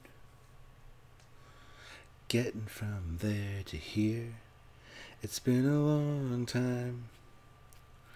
Now my time is finally near. Yeah, I like that song actually. I don't have a problem with that opening. I hated it at first because I wasn't Star Trek enough, but when you hear it from Doug Drexler, how proud he was of that song and how much the opening credits and the lyrics match up, it's pretty impactful. Andy Beacom, Captain, I love your channel. Please keep trekking. Well, thank you very much, Andy. I will. Live long and prosper. Just stop. You know, /.-121. You don't have to watch. You can, by all means, not watch. Did you like version 1 or version 2 of the song for Enterprise? I like the first one better, I think. The more upbeat one is kind of interesting, but this channel is awesome. I love it. Well, thank you. I like that song. I do like that song. Nope, still hate it. I have major depression, and Trekyards has helped me immensely. Gets me back, my mind back to happier things. You know what? And I've heard that multiple times from multiple different people. They message me either privately or they put it in the comments that they struggle from depression or whatever, and that watching Trekyards helps them realize that there are other people like them that have friends, you know, that enjoy Star Trek, that they feel like they're hanging out with friends when they watch the show because they don't have friends that like Star Trek, they don't have family that likes Star Trek. So when they watch us every week, and because we're floating heads, you get to see what we look like. You basically know who we are, so they feel like they know us after watching us all this time, and they finally meet us and they're like, oh my god, you know, I've watched you for so long. And it's like, okay, you're totally new to me, but that's cool. I'm always very friendly with people. I've made quite a few friends from the area who were Trekyards fans, and some of them are now regular friends of mine. We go out for beer and wings. I don't have a problem meeting up with people and hanging out. Sometimes it's a little creepy and weird, and I'm kind of concerned for my safety sometimes, but overall it's pretty good. So yeah, I don't know where I was going with that thought. Anyway, I will say though, one of the radio presenters here in Ireland sounds like an a-hole on air, but when you meet him, it doesn't do him justice. He's an even bigger a-hole. My G35 sedan is called Enterprise. Yes, it does help to have this channel when you're down. Well, thank you. Oh, yeah, that's the other thing I was going to say, yeah. And I've said this to my psychiatrist, too. The fact that I'm helping people with their depression, because I talk about my depression, and I get comments saying, oh, thank you for talking about this kind of thing, and, you know, putting yourself out there. The fact that I help people with their depression means a lot to me. It really makes me feel good. And yet some days I'm sitting at home super depressed, and I have no reason to be depressed, but that's depression, right? And my, you know, Sylvia will say to me, you know what, if you look at your life from other people's perspectives, you're a YouTuber, you talk about Star Trek for a living, you've got a nice car. We've got 3 cars. You know, I got a nice daily driver. I've got my 79 Camaro, beautiful house, beautiful kids, beautiful collection, a lot of collectibles. When you look at it that way, I have no reason to be depressed, but yet I am. So the fact that I can help people with their depression just by being me on YouTube is very impactful to me, and sometimes it really makes me think that yes, this is what I was meant to do. I never knew what I wanted to do with my life. Never knew what I wanted to do when I grew up, even though I was grown up. So Trekyards has really expanded I've made an influence. I've made an impact on people's lives, and I will continue to do so because it's on YouTube and people can watch it and discover it in the future and whatever. Plus the fact that we've talked to the Trek designers, we've talked to people behind the scenes, and we've documented their stories. We've documented pieces of Star Trek history on our channel. That means a lot to me, because that stuff will be around. Heaven forbid any of those designers pass away anytime soon, but should they do so, those stories are out there now. I mean, sure, a lot of them have been in magazines or other interviews before. I understand that. But we asked them questions that they've never been asked before about their ship designs. So it's as close to canon as you can get for the ship designs. So that stuff's very impactful to me. Also, the fact that I am good friends with Doug Drexler. I was talking to Doug on Saturday via text message all day. And we're just shooting the shit, talking about everything. Him, Rick Sternbach, who I've met quite a few times now because of Wonderfest, John Eves, Andrew Probert, Rob Bonchoon, Rob Burnett, who did one of my favorite movies of all time, Free Enterprise. Got to meet him, and now consider him a friend.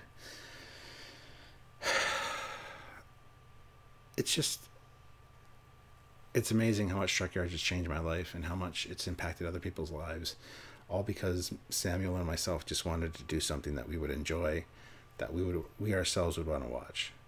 That means so much to me, and the fact that you guys tune in to hear me babble on, it just impresses me. So thank you to all you guys do, because if it wasn't for you guys, there would be no Trekyards. So you got to understand how the chat flies by, and he's got to skip questions just to stay close to sync with the stream. Yes, plus my computer acts slow, so when I try to scroll up, it's very choppy, and all of a sudden I'm way up high. What am I missing? Is somebody complaining? Just ask the question again, I'll maybe see it. Even though I wasn't directly hit by Hurricane Michael, where I live, I got hit by a lot of wind and rain bands. I just got a cable back on. I can watch Trekyards on my 65-inch again, thank God. I got a 65-inch plasma 3D TV, which Star Trek 4 is on right now, which I've been having on the background. Hopefully I don't get copyright striked.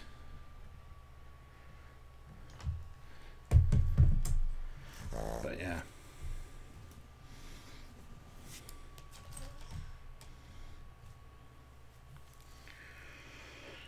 Yeah, we are complaining. You suck, Trekyards. Well, thank you, Reality Strikes. That helps the depression immensely. By the rivers of Babylon, where we sat down. Wow, it's like 2 o'clock on mainland. You guys never sleep. Hell no, we don't sleep. The babble with tribbles. DMCA'd. Nice electronic fireplace. Yeah, well, I don't have a real one, so it's fine. I read Who Farted, then I heard a fart. Then I saw the captain grin when he read Who Farted, scanned for temporal anomalies. No, nobody farted. Like I said, I'm sitting on the floor, so I'm shifting around, so... how did you and Sam meet? Can we get a house tour? I've done house tours before on the channel, actually. But not right now, you can't know, because everybody's sleeping. It's not farts, it's the pug. How did me and Samuel meet? Well, like I said, I started with this YouTube channel 5.5 years ago. Just doing model builds and doing movie reviews and talking about my love of Star Trek, showing off my collection. And I did my one movie review on Star Trek II, The Wrath of Khan.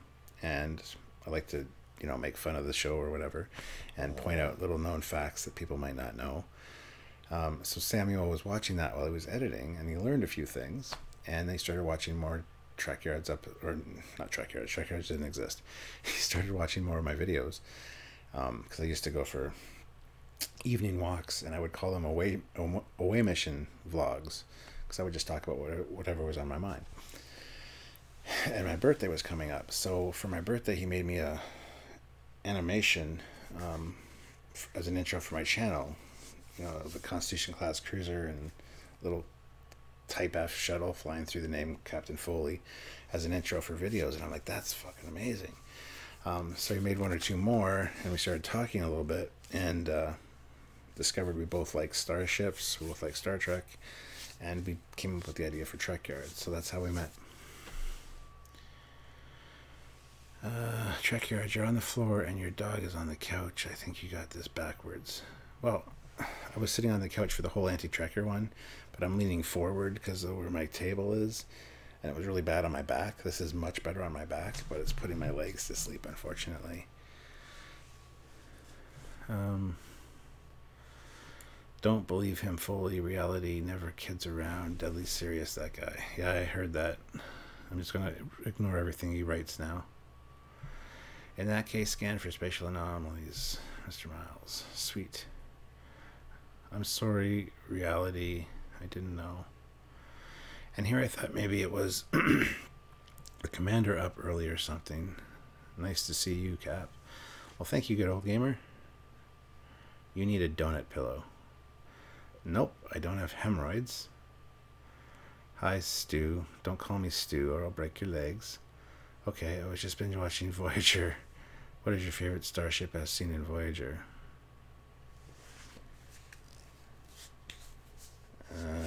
My favorite Voyager ship. I don't know, the Delta Flyer is really cool. It's a tough question. There's a lot of ships. You guys are a good team, both really into Trek, etc., but different opinions, so it's interesting. Yeah, we come from two different eras. I'm old enough that I remember the fastest Starfleet battles, no Trek on TV era, just the movies. So I got all that knowledge in my head, where he came around after all the, TNG was on the air, Voyager, Deep Space Nine, all this new canon was established, so he doesn't know about the older stuff. So yeah, it's a great mix.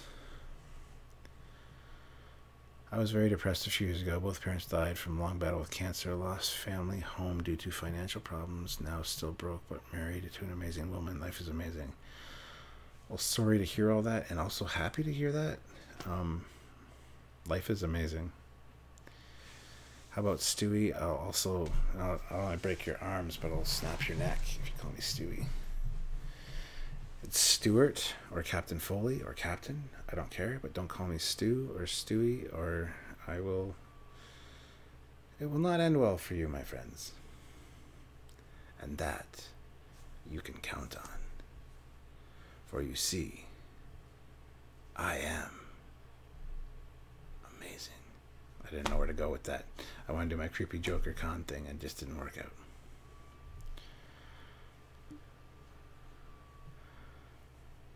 Reality strikes, $1.99. But I said I wouldn't read anything he said anymore, so moving along. Thank you, Reality. I'm just kidding with you. I was only kidding, Trekyards. Yes, I know. I'm just... The voice. Do you like the voice? For you see, anti-Trekker, I am here. I am coming for you. You will perish. How about Stew Dog? No. You know how the internet works. If you tell it not to do something, it comes back to you tenfold. I don't care. I'll just ignore it.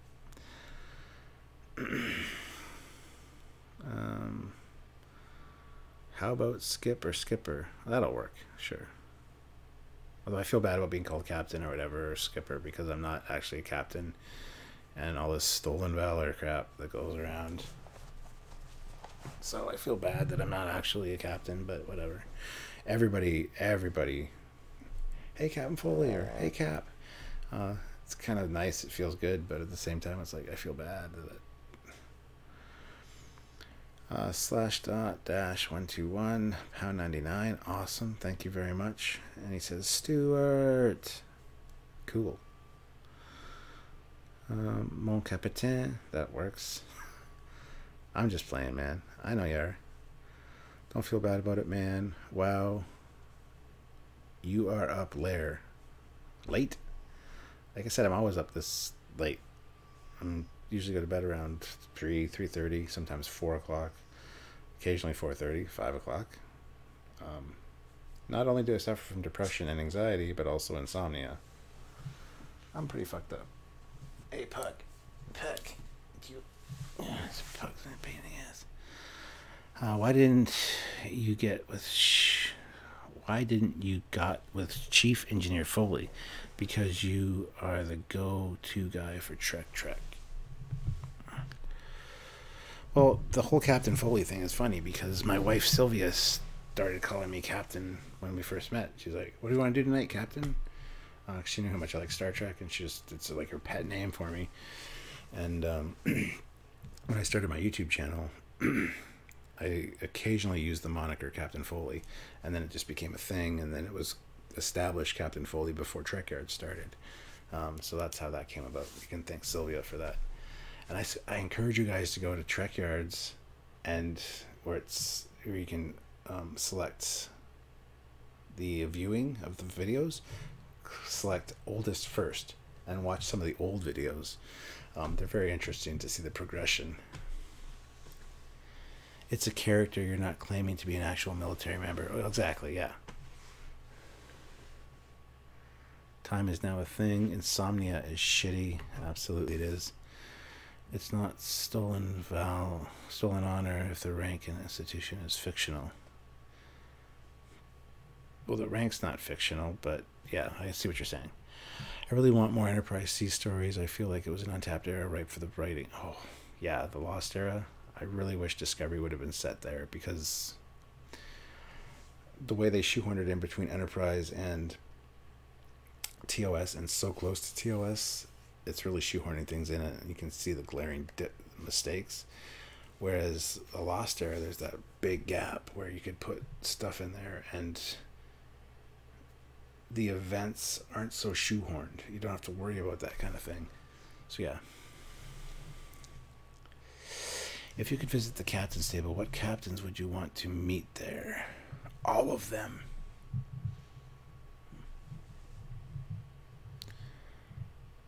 As long as you made the rank on Star Trek Online, you're a captain to me. Well, then everyone's a captain. I'm actually a vice admiral right now on Star Trek Online.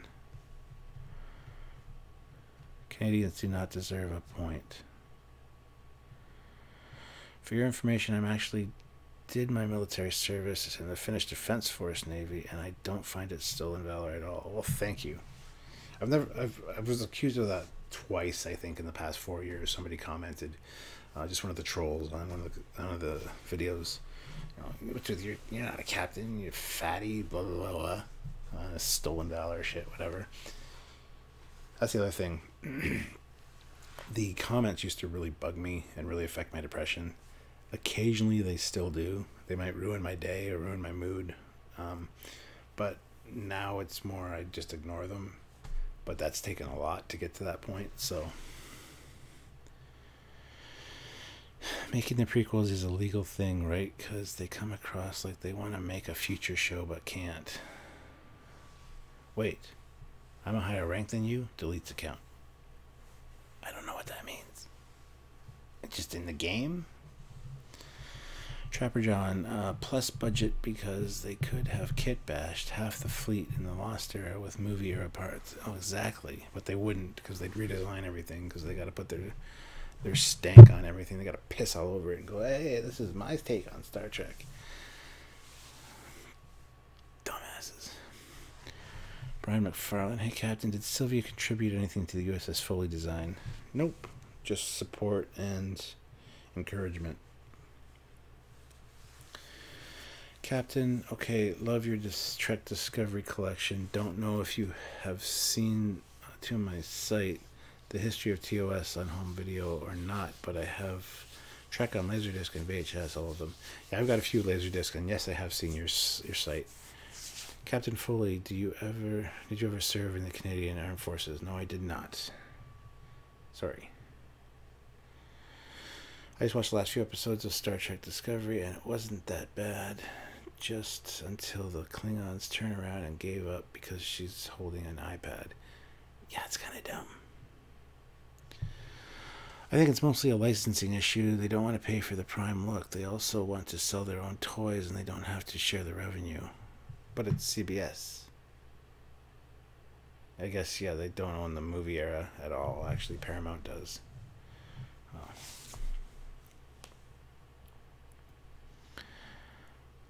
Any news on that ship we want from that place we can't mention? Any news on that ship we want from that place we can't mention? The Foley class? I don't know what you're talking about, Jamal. Canada has a military. Well, we did until we put the screen doors on the submarines. Lost the whole fleet.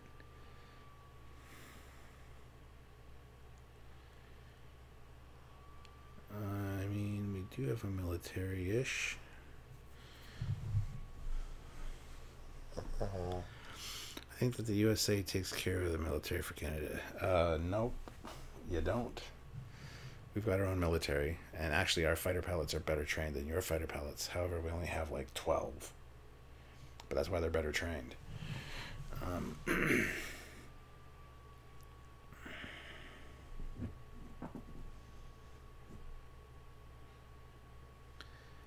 Let's see, but they had a really nice view of the sea life on the way down. Yes, they did. /.-121, very good military. Canada still has a Royal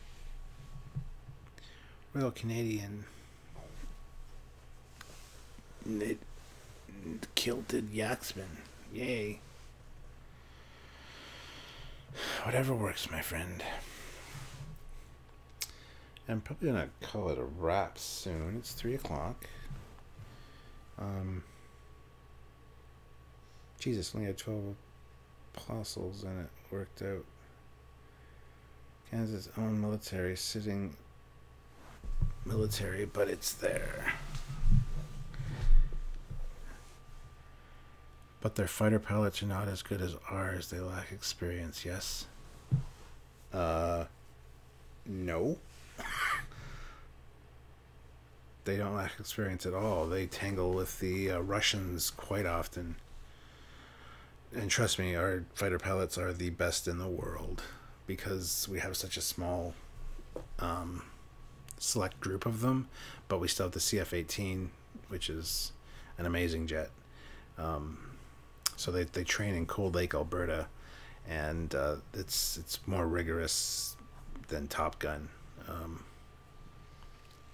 And most of our fighter pilots kind of tend, not like the United States military where there's a whole lot of pilots and only the top elite get to go to Top Gun and that kind of thing. So, and they probably do play shirtless volleyball. That's right.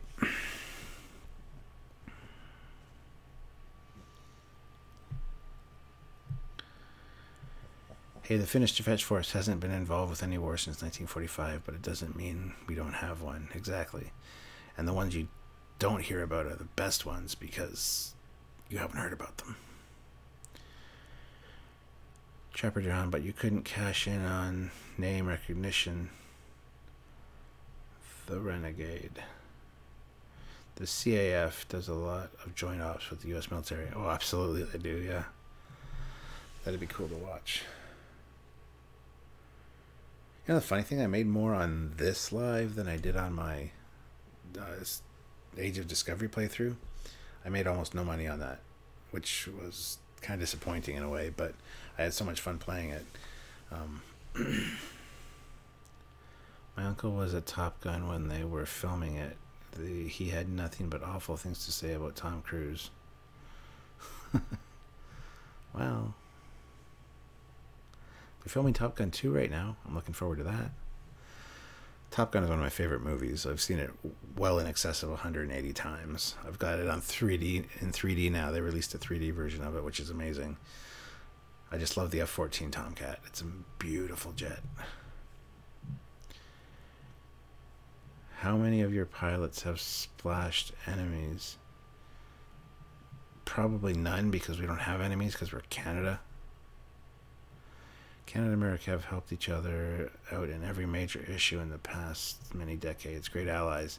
Except for now, because your president hates our country and is a dickhead. I don't mean to offend anybody, but the way he treated our prime minister and stuff is just disrespectful and rude. In USA, we love wars. It is that Scientology bollocks. Oh, the pug sleeping right now would make a great pick on a Trekyards t-shirt. Is Peggy sleeping? The president is orange. Canada has an enemy in Saudi Arabia. Okay, I'd like to see them get over here to take care of us. Canada and Aussie soldiers are fun to be in the field with. Good to know. That Top Gun soundtrack, totally awesome. Yes. Tomcats. My uncles used to show cam kills during, and I lost this. I lost your comment because it's scrolling through so fast. On behalf of the people of the United States of America, I apologize for the behavior of our president. Yeah, I've heard that numerous times. Yeah. The way that Orange treats anyone is disrespectful and rude. Yeah, with all the comments against him and the very few I hear for him, I don't know why he's still in power. Like, rise up, do your thing, get rid of him. I don't understand. I just don't. I don't know much about politics and stuff, but I don't want to get into politics. It's just, you can't win. You say one thing wrong, and all of a sudden, I'm leaving. I'm going to go take my ball and go home. Why? Because it's a stupid thing to lose friends and stuff over. Just anyway. Besides, what matters in battle is not your kill count. It's making the enemy fail in their objectives. You cucks. Trump is great, says /.-121. Leftist sucks. The trouble with Trumples. Well, this is getting out of hand. So, imagine a world with no borders. It's easy if you try. Blah, blah, blah. Politics are stupid, and I don't give a flying fuck about them, so whatever. I'm gonna ignore all politics comments from now on, so.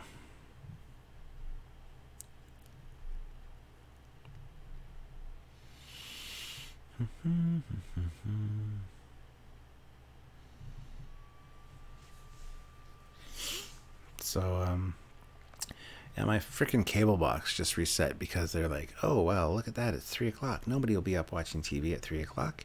We're going to turn your box off and update it. And I'm sitting here going, you dumb shitballs.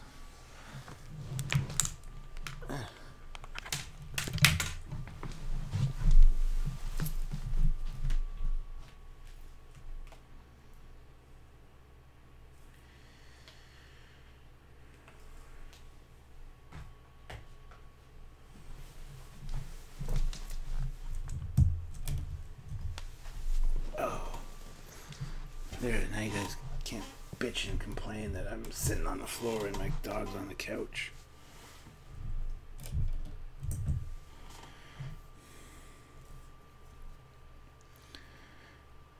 Oh, it's back on now. The voyage home is back on, don't worry.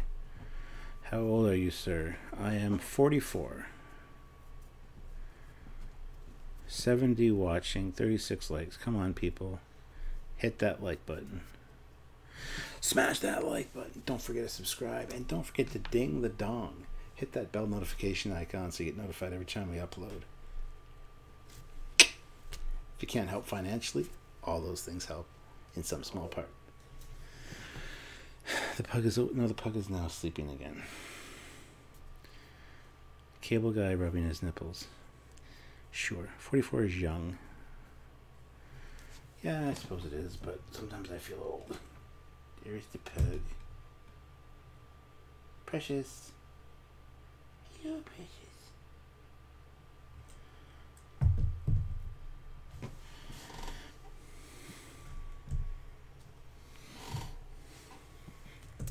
So, is this going to be like anti-Trekker if I say, well, I think I'll call it quits for the night?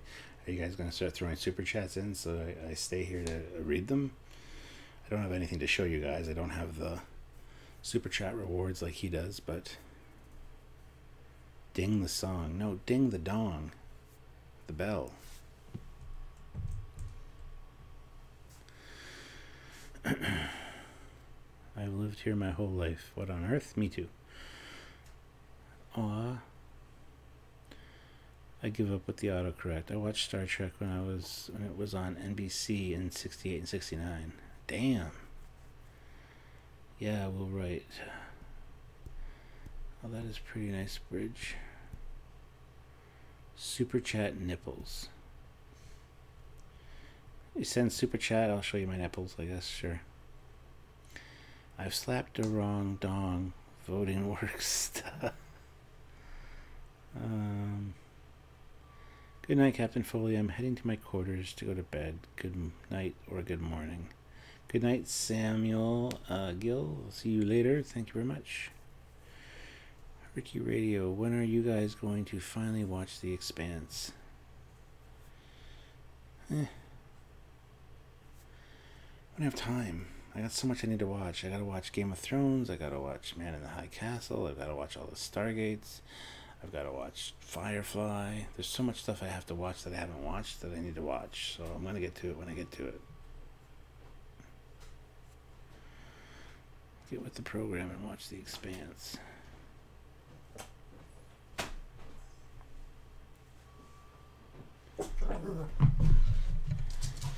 I wonder how well Tilly would interact with Janeway if on Voyager. Interesting question. Man in the High Castle is good. Yeah, I've heard that, and it's subject matter that I'd be interested in watching. Did you just say meh about SG-1? Yes, I did. Yes, watch all the Stargates. I will. Sylvia's a big fan of Stargate and has watched them all. I've watched a few of them. I've enjoyed Stargate Atlantis from what I've seen better than any of the other ones, but I will watch them all. Don't worry. Expanse is way better than Game of Thrones. Probably less nudity in The Expanse, though. I hope you will do one of the ships from across. I'm sure we will. I think it's a racist show. What's a racist show? And the High Castle is about multiverse interaction, which I think is really cool. Okay, if we're adding shows to the list, there must be added... Hogan's Heroes. I love Hogan's Heroes. I've seen all of Hogan's Heroes. Hold on a second.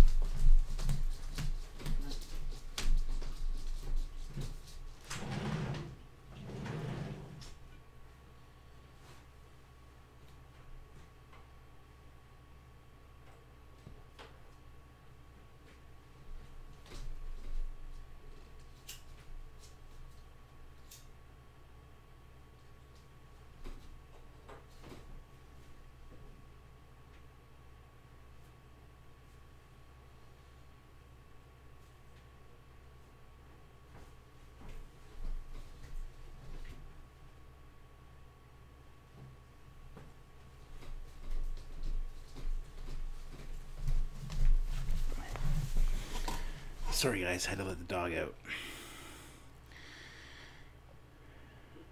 Get Smart was good too. Yeah, a lot of those old shows were good, man. Dukes of Hazzard. I love Dukes of Hazzard. Game of Thrones kind of drags like Walking Dead, but The Expanse is really well paced. But hoping with the Amazon purchase that we'll get some high quality boobs. Also, Hogan's Heroes is fantastic, yes. Slash, you owe us $10. What did slash dot dash 121 do now? Father Mulcahy was an SS doctor on Hogan's Heroes. Cool. Hold on a second, I got the dog back in.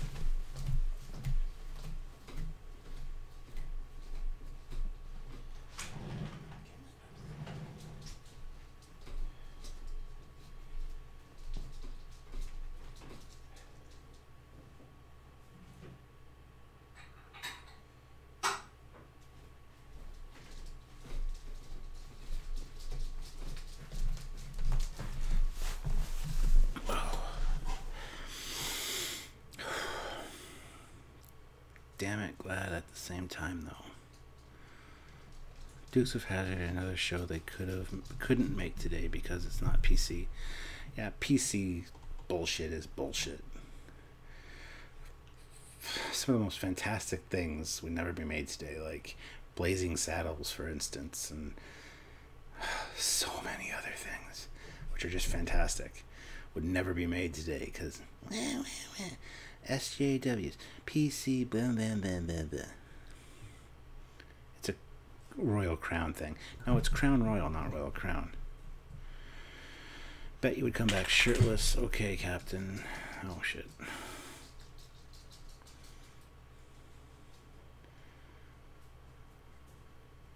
Cheers. Yeah. The experience was amazing. I read all the books. Can't wait for it to come out.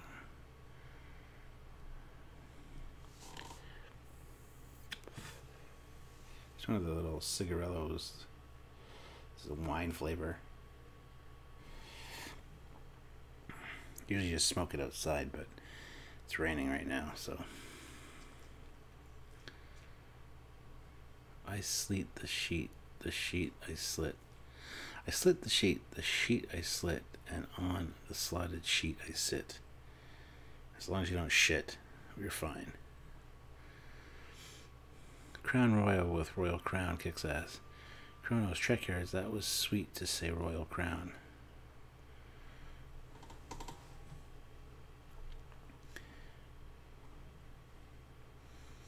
Oh, but Crown Royal's good, guys. I can't believe there was 66 people watching. You guys must really be bored. You're going to have to send me the name of those... Those what?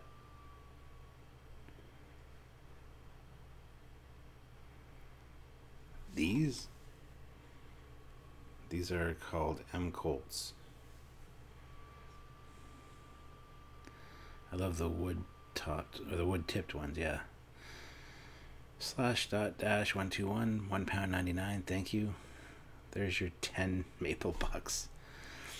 Trekyards, I think it's honestly that we enjoy talking to you. Well, thank you. I enjoy talking to you guys too. And I've noticed that with Anti-Trekker, that they just have such good conversations. He's got quite a community. Somebody had said that he wants to build a community, not an audience. And Anti-Trekker was like, I kind of want to do both, but you're right. And I think we've done that with Trekyards. We've built a community that can talk about things, and especially on Facebook and stuff, the community is really good. And the admins do a fantastic job of maintaining it. It was fun hanging out. Night shift, Harry Kim is my captain. Yeah, I'm leaving now, sir. Good night. Good luck. Good night. Your Schwartz is as big as... I see your Schwartz is as big as mine. You have 65 watching because it's like hanging out with a friend. Well, I would love to hang out with all of you. I think that'd be awesome. And we do occasionally do Trekyards meet and greets, and I would love to hang out with you guys. I really would. I love these streams. I love what you do. Keep doing it. Thank you. I will. Jason V-neck is still here. Trekyards community is awesome. You, sir, are awesome. I love these. Okay. Good night shift. Short episode on Star Trek continues. I remember how the Bob and Tom show used to have the morning breath club and the code word of the friend. What? Harry Kim is my captain. Yeah, that's why I was one of those folks saying Discord. I just hope that you can keep the quality. So far, the people I've met have been great. Except for one, right?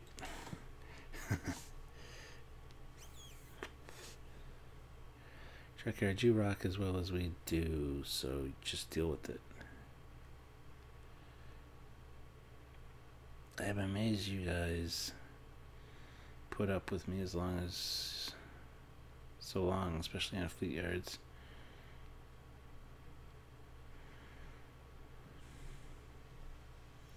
Is that weed? Smoking. I count that as an unfortunate fluke. It is not weed. Like I said, it's a little cigarillo. So it's a cigar, but it's a wine flavored one. It's really good. I have them occasionally, especially when I'm stressed.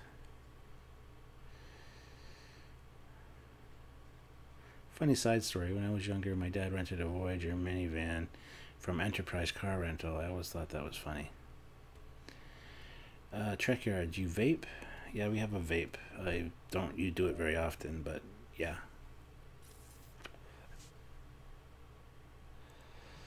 No need to be stressed now. I know, but with Comic-Con coming up, and I got a lot to do for that.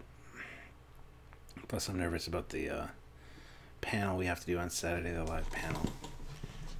I'll be right back. I just gotta put this out.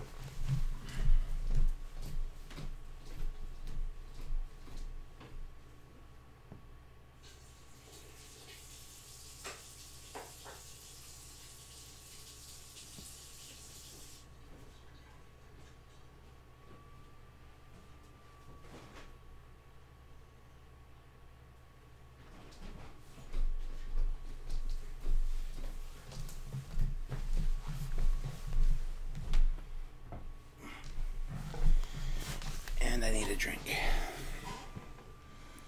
Why don't you and Anti-Trekker do a live stream where you are the night shift on Discovery? You can fix the universe before the main cast wake up. 7 years, Sigs stopped here. Yeah, I've only been, like I said, I didn't smoke or try weed or anything until I was like 34. And I only really started smoking those probably 2-3 years ago, and I don't do it very often. I probably do it a lot more often than I want to, but I don't have an addictive personality. Like, I could stop like tomorrow and not do it again. I've done that many times over the last couple of years.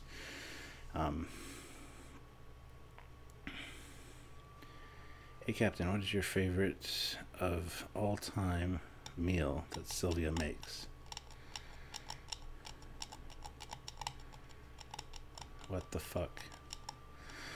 Favorite Sylvia meal? She does a really good,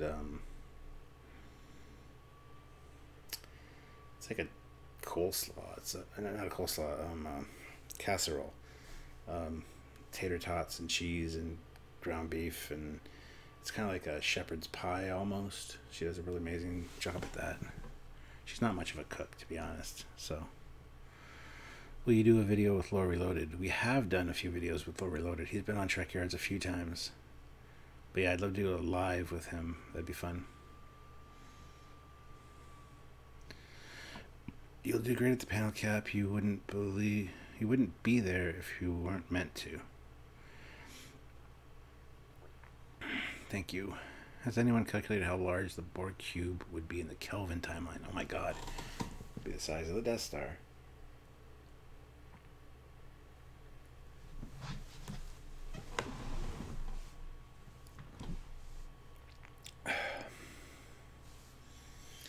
Cooking rocks. Yeah, well, I enjoy cooking when I do it, but I don't do it very often. I make a hella good lasagna. It's a 7-cheese lasagna. It's amazing. I also make an awesome spaghetti sauce. But yeah, I'm not much of a cook myself. I caught the neighbors shitting on my porch. Well, that's awesome. Relax and be confident. What are you drinking, Trekyards? I'm drinking pure concentrated H2O.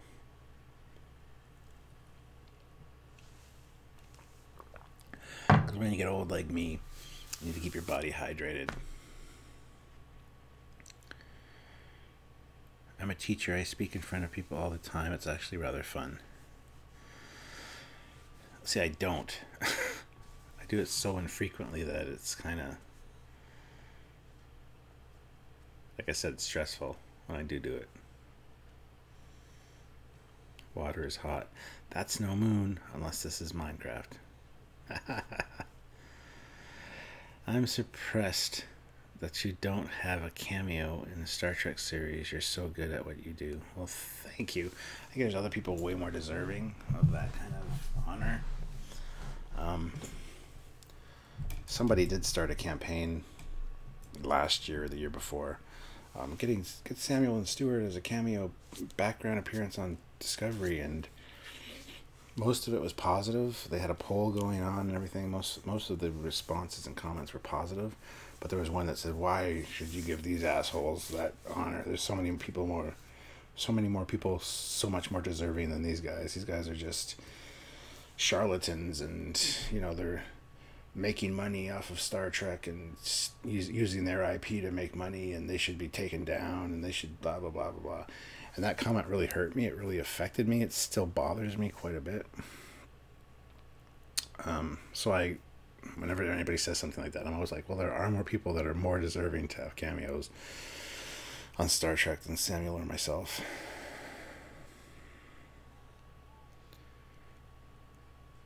You speak to upwards of 600 people on these live streams. Yep, and we get at least 5 to 6,000 on average videos.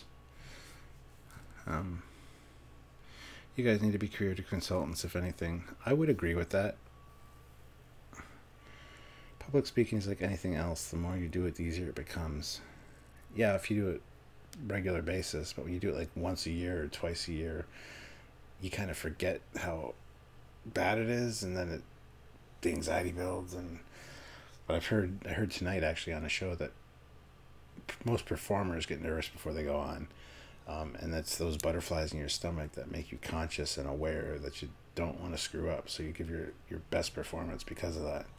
So when you lose that, so I don't know.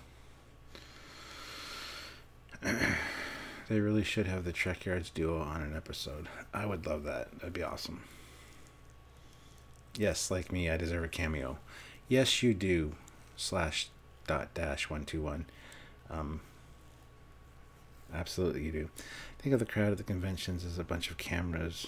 The main difference is that there are not 500 people directly in front of him. Gotta let that crap go. Assholes don't deserve to be remembered. Apathy is the most they should get. Just bust a nut in the bathroom before you go on. You'll be fine. Great advice. Sylvia will be with me, so I'll just go to the behind the convention center, have a quickie. You know how it is.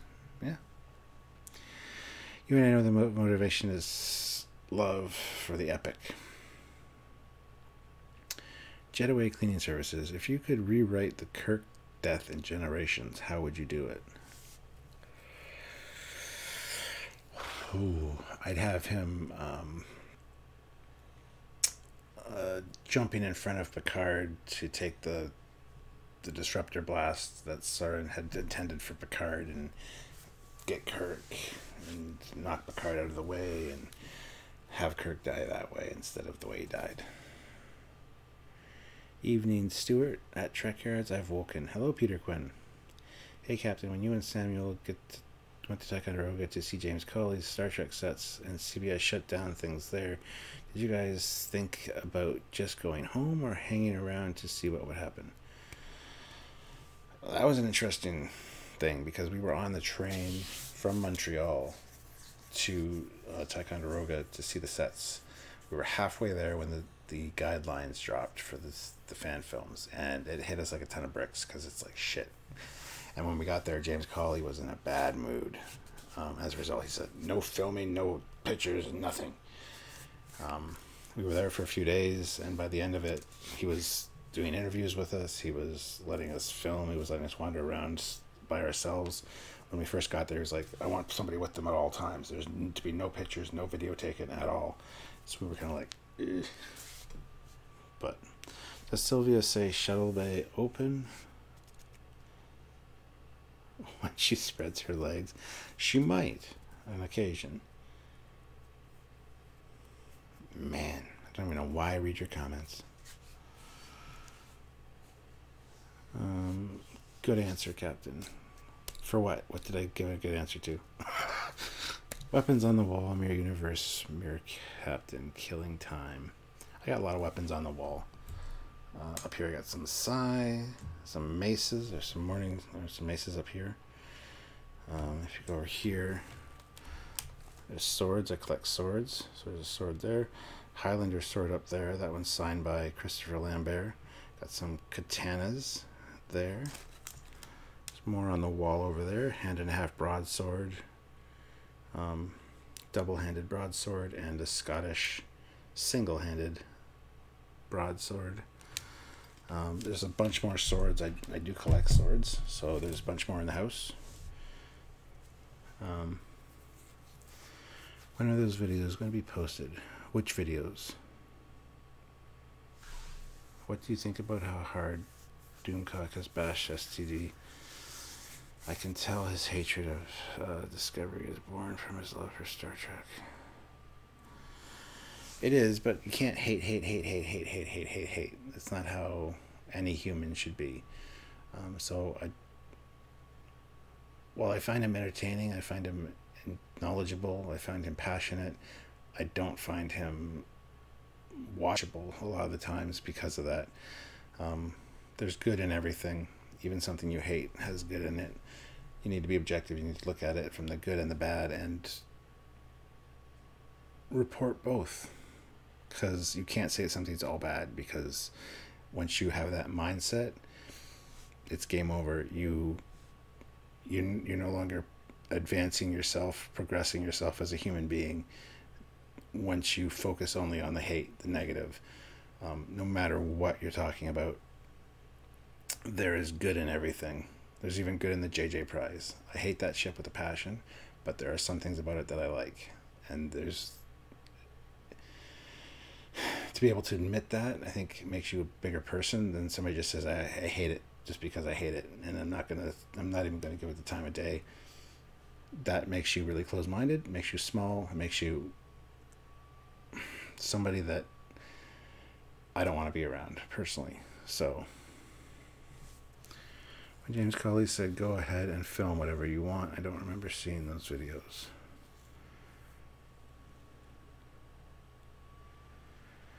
That's because all those videos were stolen.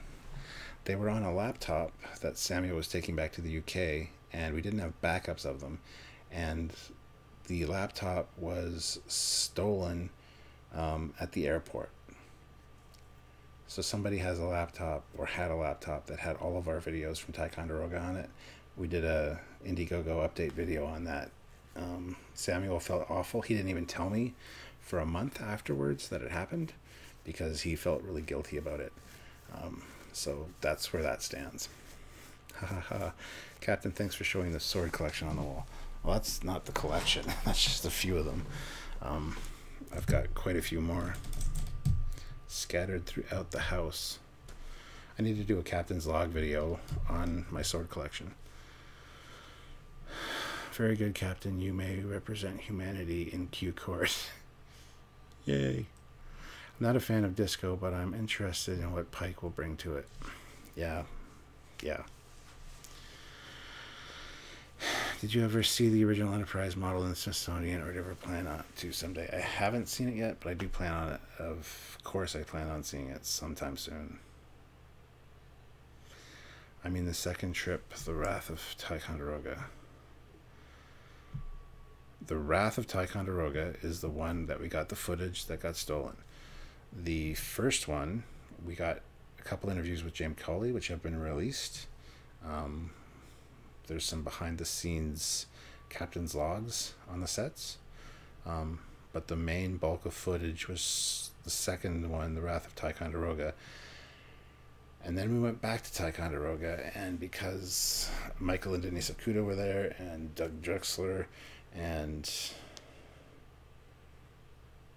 I can't remember what other celebrity was there, but because of the CBS rules, we couldn't film on the premises when they were there, and then so we arranged to film later, and then basically got brushed off by James and company. Yeah, you can do it later at night once everybody's gone. Oh, we're tired, we want to go home, so you can't film right now. You can film tomorrow night when everybody's gone. So tomorrow night we went, and we couldn't film. And then he said, okay, well, on Monday morning, it's closed, but I'll come and open it for you guys. You can have all morning to film. And we arrived in the morning, waited for an hour and a half, and then the one volunteer that was there waiting to get in got a call from James Colley saying that we might as well go home because nobody was coming in. So we got basically screwed the third time by James and his volunteers. So that's where that stands. It's a long story, and I don't really want to get into it, but just smile and keep trekking, keep moving forward. I'm done. Got to be up in 5 hours. Stay strong, Captain. See you later, Jamal. Thank you for tuning in. What kind of sword would you choose if you actually had to fight with one? The hand and a half broadsword is my absolute favorite. It's the one that I'm most proficient in. I've taken fencing, I've taken kendo, and I've taken medieval broadsword lessons. So I am a sword fighter. I used to do it quite often, quite frequently 20 years ago. It is kind of like riding a bike. You don't really forget, but at the same time, I'm more out of shape now. But yeah, I have been trained in sword fighting, so. All good, Captain. You just move on to the next project. We understand things are out of your control at times. Yeah, we do still plan on getting footage at Ticonderoga at some point. We just got to coordinate that with James Colley. But that's an issue in to of itself because he's very hard to get a hold of. But yeah, that's something I don't want to talk about right now. So yeah, those are the interviews I was looking forward to. Didn't know you had given you a runaround like that. Bummer. Yeah, it's a long story, Dale. I mean, I would love to tell you guys sometime all the ins and outs of everything that happened, but we don't like to paint anybody in a bad light or anything like that. There's reasons for everything, so we haven't really talked about it. We'll probably will at some point, but yeah, it's a long, complicated, convoluted story. So, and the interviews are there. Look up, just go to YouTube and type in Trekyards James Colley interview. There's a few of them that have been released. So there are some James Colley interviews on the sets. So, shame you never got invited to Vic Mignogna's bridge. That series was a lot better. We have been invited to Vic's. Vic's is a good friend of ours. I talk to Vic on a regular basis, actually. He actually thought I was coming down this weekend or the one weekend coming up. Anyway, I was just talking to him last week. He's like, I can't wait to see you when you come down. I'm like, I'm not coming down. He goes, what? I thought I saw your name on the guest list. I'm like, no. So yeah, we have been invited to those sets as well. And actually, we probably will be going to those sets next year sometime. Perhaps. But that's kind of top secret. So stay tuned, guys. Don't worry. We got our hands in a whole bunch of different projects and ideas. So we were just happy you guys got to travel and have a good time and we're safe. Everything works out in the end. Yeah. I used to have a Starfleet technical manual. I lost it, but I need to replace it because Trekyards has made it obsolete. I need to regenerate now. Harry Kim is my captain. Okay, bye, Trapper John. Would be sweet to get him on Trekyards to chat about the series. Vic? He's been on the show. Okay. Literally go onto YouTube, type in Trekyards Vic Mignogna or Vic Star Trek Continues. You'll see quite a few interviews that we've done with him. Like I said, we're good friends with Vic. Vic's a good guy. But the problem is Vic and James Colley hate each other. So when we talk to Vic, James gets bent out of shape. And when we mention James, Vic gets bent out of shape. So it's hard to balance those, but we're very neutral. We always have been at Trekyards.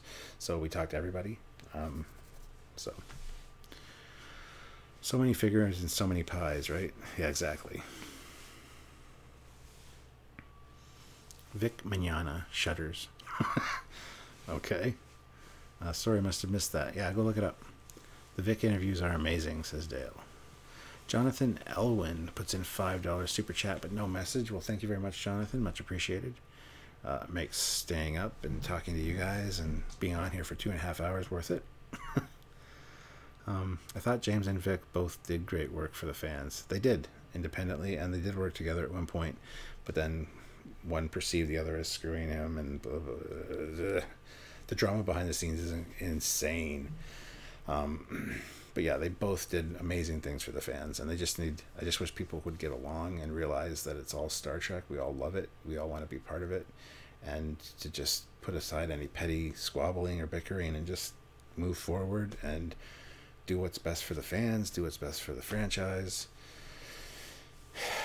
But yeah, Vic went deep into the filming angles of the original series, and the color schemes, really knows the craft. Yeah, and he also edited every one of those episodes on his own laptop computer.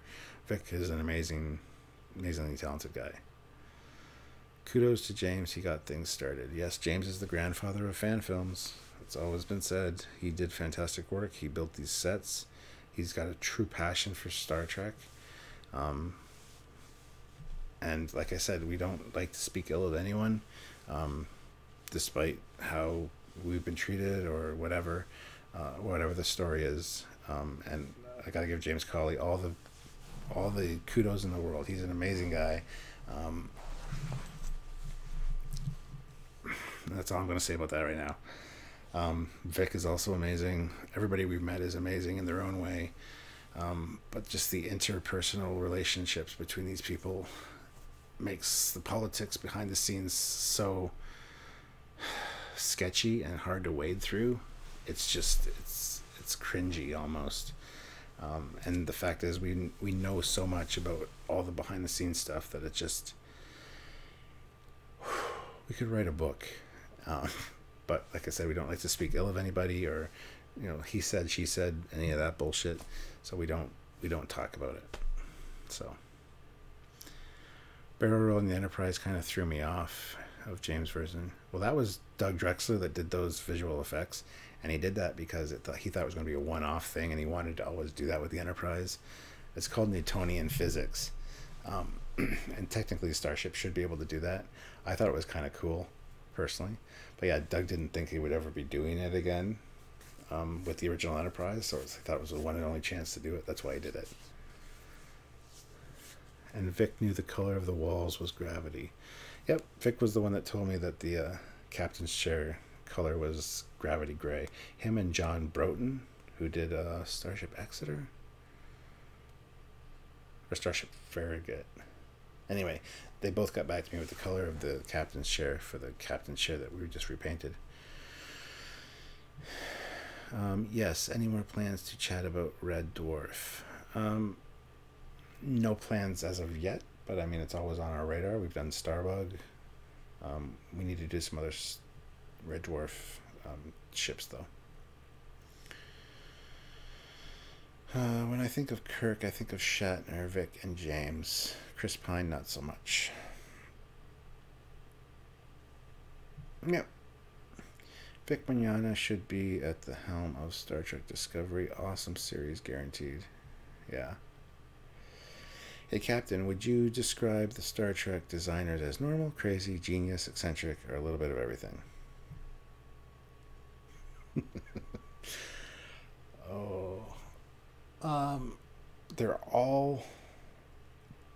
They're all of those things, but in different quantities, and they all have their own foibles and interesting things. Like, we could tell you so many stories about each one of them. Like Doug Drexler, for example, amazing guy, great stories, always full of energy, always positive. But he goes off on tirades, like we're talking about one thing, and he'll go off this story, this story, this story, this story, this story, this story, and then back to what we're talking about. Andrew Probert is very matter of fact. His way is right. His opinion is right. Genius. Very talented designer. But hard to deal with for a lot of people. He reminds me of my dad, so not so much for me. But Rick Sternbach is much like a grandfather whose stories you just want to sit and listen to. He's got the mustache and the glasses, and he's just kind of awkward, kind of silly sometimes, but very interesting to talk to. Lots of great stories again, but kind of a weird way of telling them. He's kind of monotonous a little bit. John Eves is full of energy, amazing, fun, great guy. So many varied interests and so talented. John Eves is amazing. But John Eves is notorious for not getting back to people, always being busy. He's afraid he's afraid he's going to run out of work, so he takes anything that they give him from different movie projects, whatever. So that's why he's always got so much on the go, because he never wants to stop working, and he's afraid that if he says no once, they're not going to ask him anymore. So he takes every project that he gets. So they all have their foibles, they all have their cool stories, they all have their own unique personalities, and it's good to know these guys and to have these stories that I can share. I think it's really interesting. Do you think Discovery will tie into TOS by the end of the series? That was asked earlier, and I think I would like that to be the case after 7 seasons. If it ends exactly where TOS begins, aesthetic looking, like looks wise and everything, I would be so happy to go back and watch it going, we didn't give this a fair shake. You know, the first couple seasons kind of sucked, but it did get good. So I'm so glad I haven't seen Star Trek Discovery. Oh, I think you're missing out. It's worth checking out. There's some good and bad in all of it. So Bum Wolf Discovery just needs to turn the lights on and give us some ship beauty shots. Amen. Put some money into the budget, have some flybys, have some orbit shots, have some captain's logs, stardate, and the ship just cruise by. You don't get that stuff with Discovery, which sucks. Hello from Bosnia and Herzegovina. As you know, Sylvia's Croatian. Her dad's actually there right now. He's been there for a few months. He's coming back on November 4th. He's in Kaštela, I think. Sit, Trekyards. I'm not into it. What are you talking about, Kronos? Oh, Discovery. Yeah, it's fine if you're not into it. That's fine. I'm not going to talk you into it. Whatever. It'd be cool if you watch us sit down with the designers drinking brandy and smoking cigars like Charlie does in 2.5 Men. Well, the funny thing is, we did have a sit down, and there's a Trekyards video where we're at Doug Drexler's house, and Rick Sternbach's there, John Eaves is there, Doug Drexler's there, and it was a great sit down discussion with them. We got to interview with them. It was amazing. Check out that video. It's worth a watch. Those guys are amazing. They're funny as hell. I tried giving Disco a fair shot. Writing really bothered me, and the stuff with the Klingons, but the tech concepts and uniforms in our department did their jobs well. Yeah. But you know what, guys? I'm going to call it quits. It's been 2.5 hours. It is now... Damn, it's like 10 to 4. So I should probably go to bed. But thank you very much for hanging out with me and chatting, and hopefully you learned a few things. And this is something I might do more often, some late night talks, because I love hanging out with you guys and chatting with you. So thank you for everybody that joined, and thank you everybody that super chatted. It's all very welcome, very appreciated, and more than you realize. You guys are amazing. You're what make Trekyards go. And yeah, I'll see if I can get some sleep. So thank you for tuning in, guys. Love you guys so much. And check out those videos I talked about. The Vic Mignon interviews, the James Cawley interviews, the interviews with the designers. Just type the keywords into the YouTube search with the word Trekyards, and you'll find all this cool stuff that you guys might have missed. I really appreciate you guys checking out those videos. Comment on them. Say that I sent you from a super chat. I would love to see those comments. I think that'd be funny, because we get updated with the comments when you comment. So yeah. Anyway, guys, thank you very much for tuning in. Love you all, and I'll see you guys soon. So until later, bye, guys.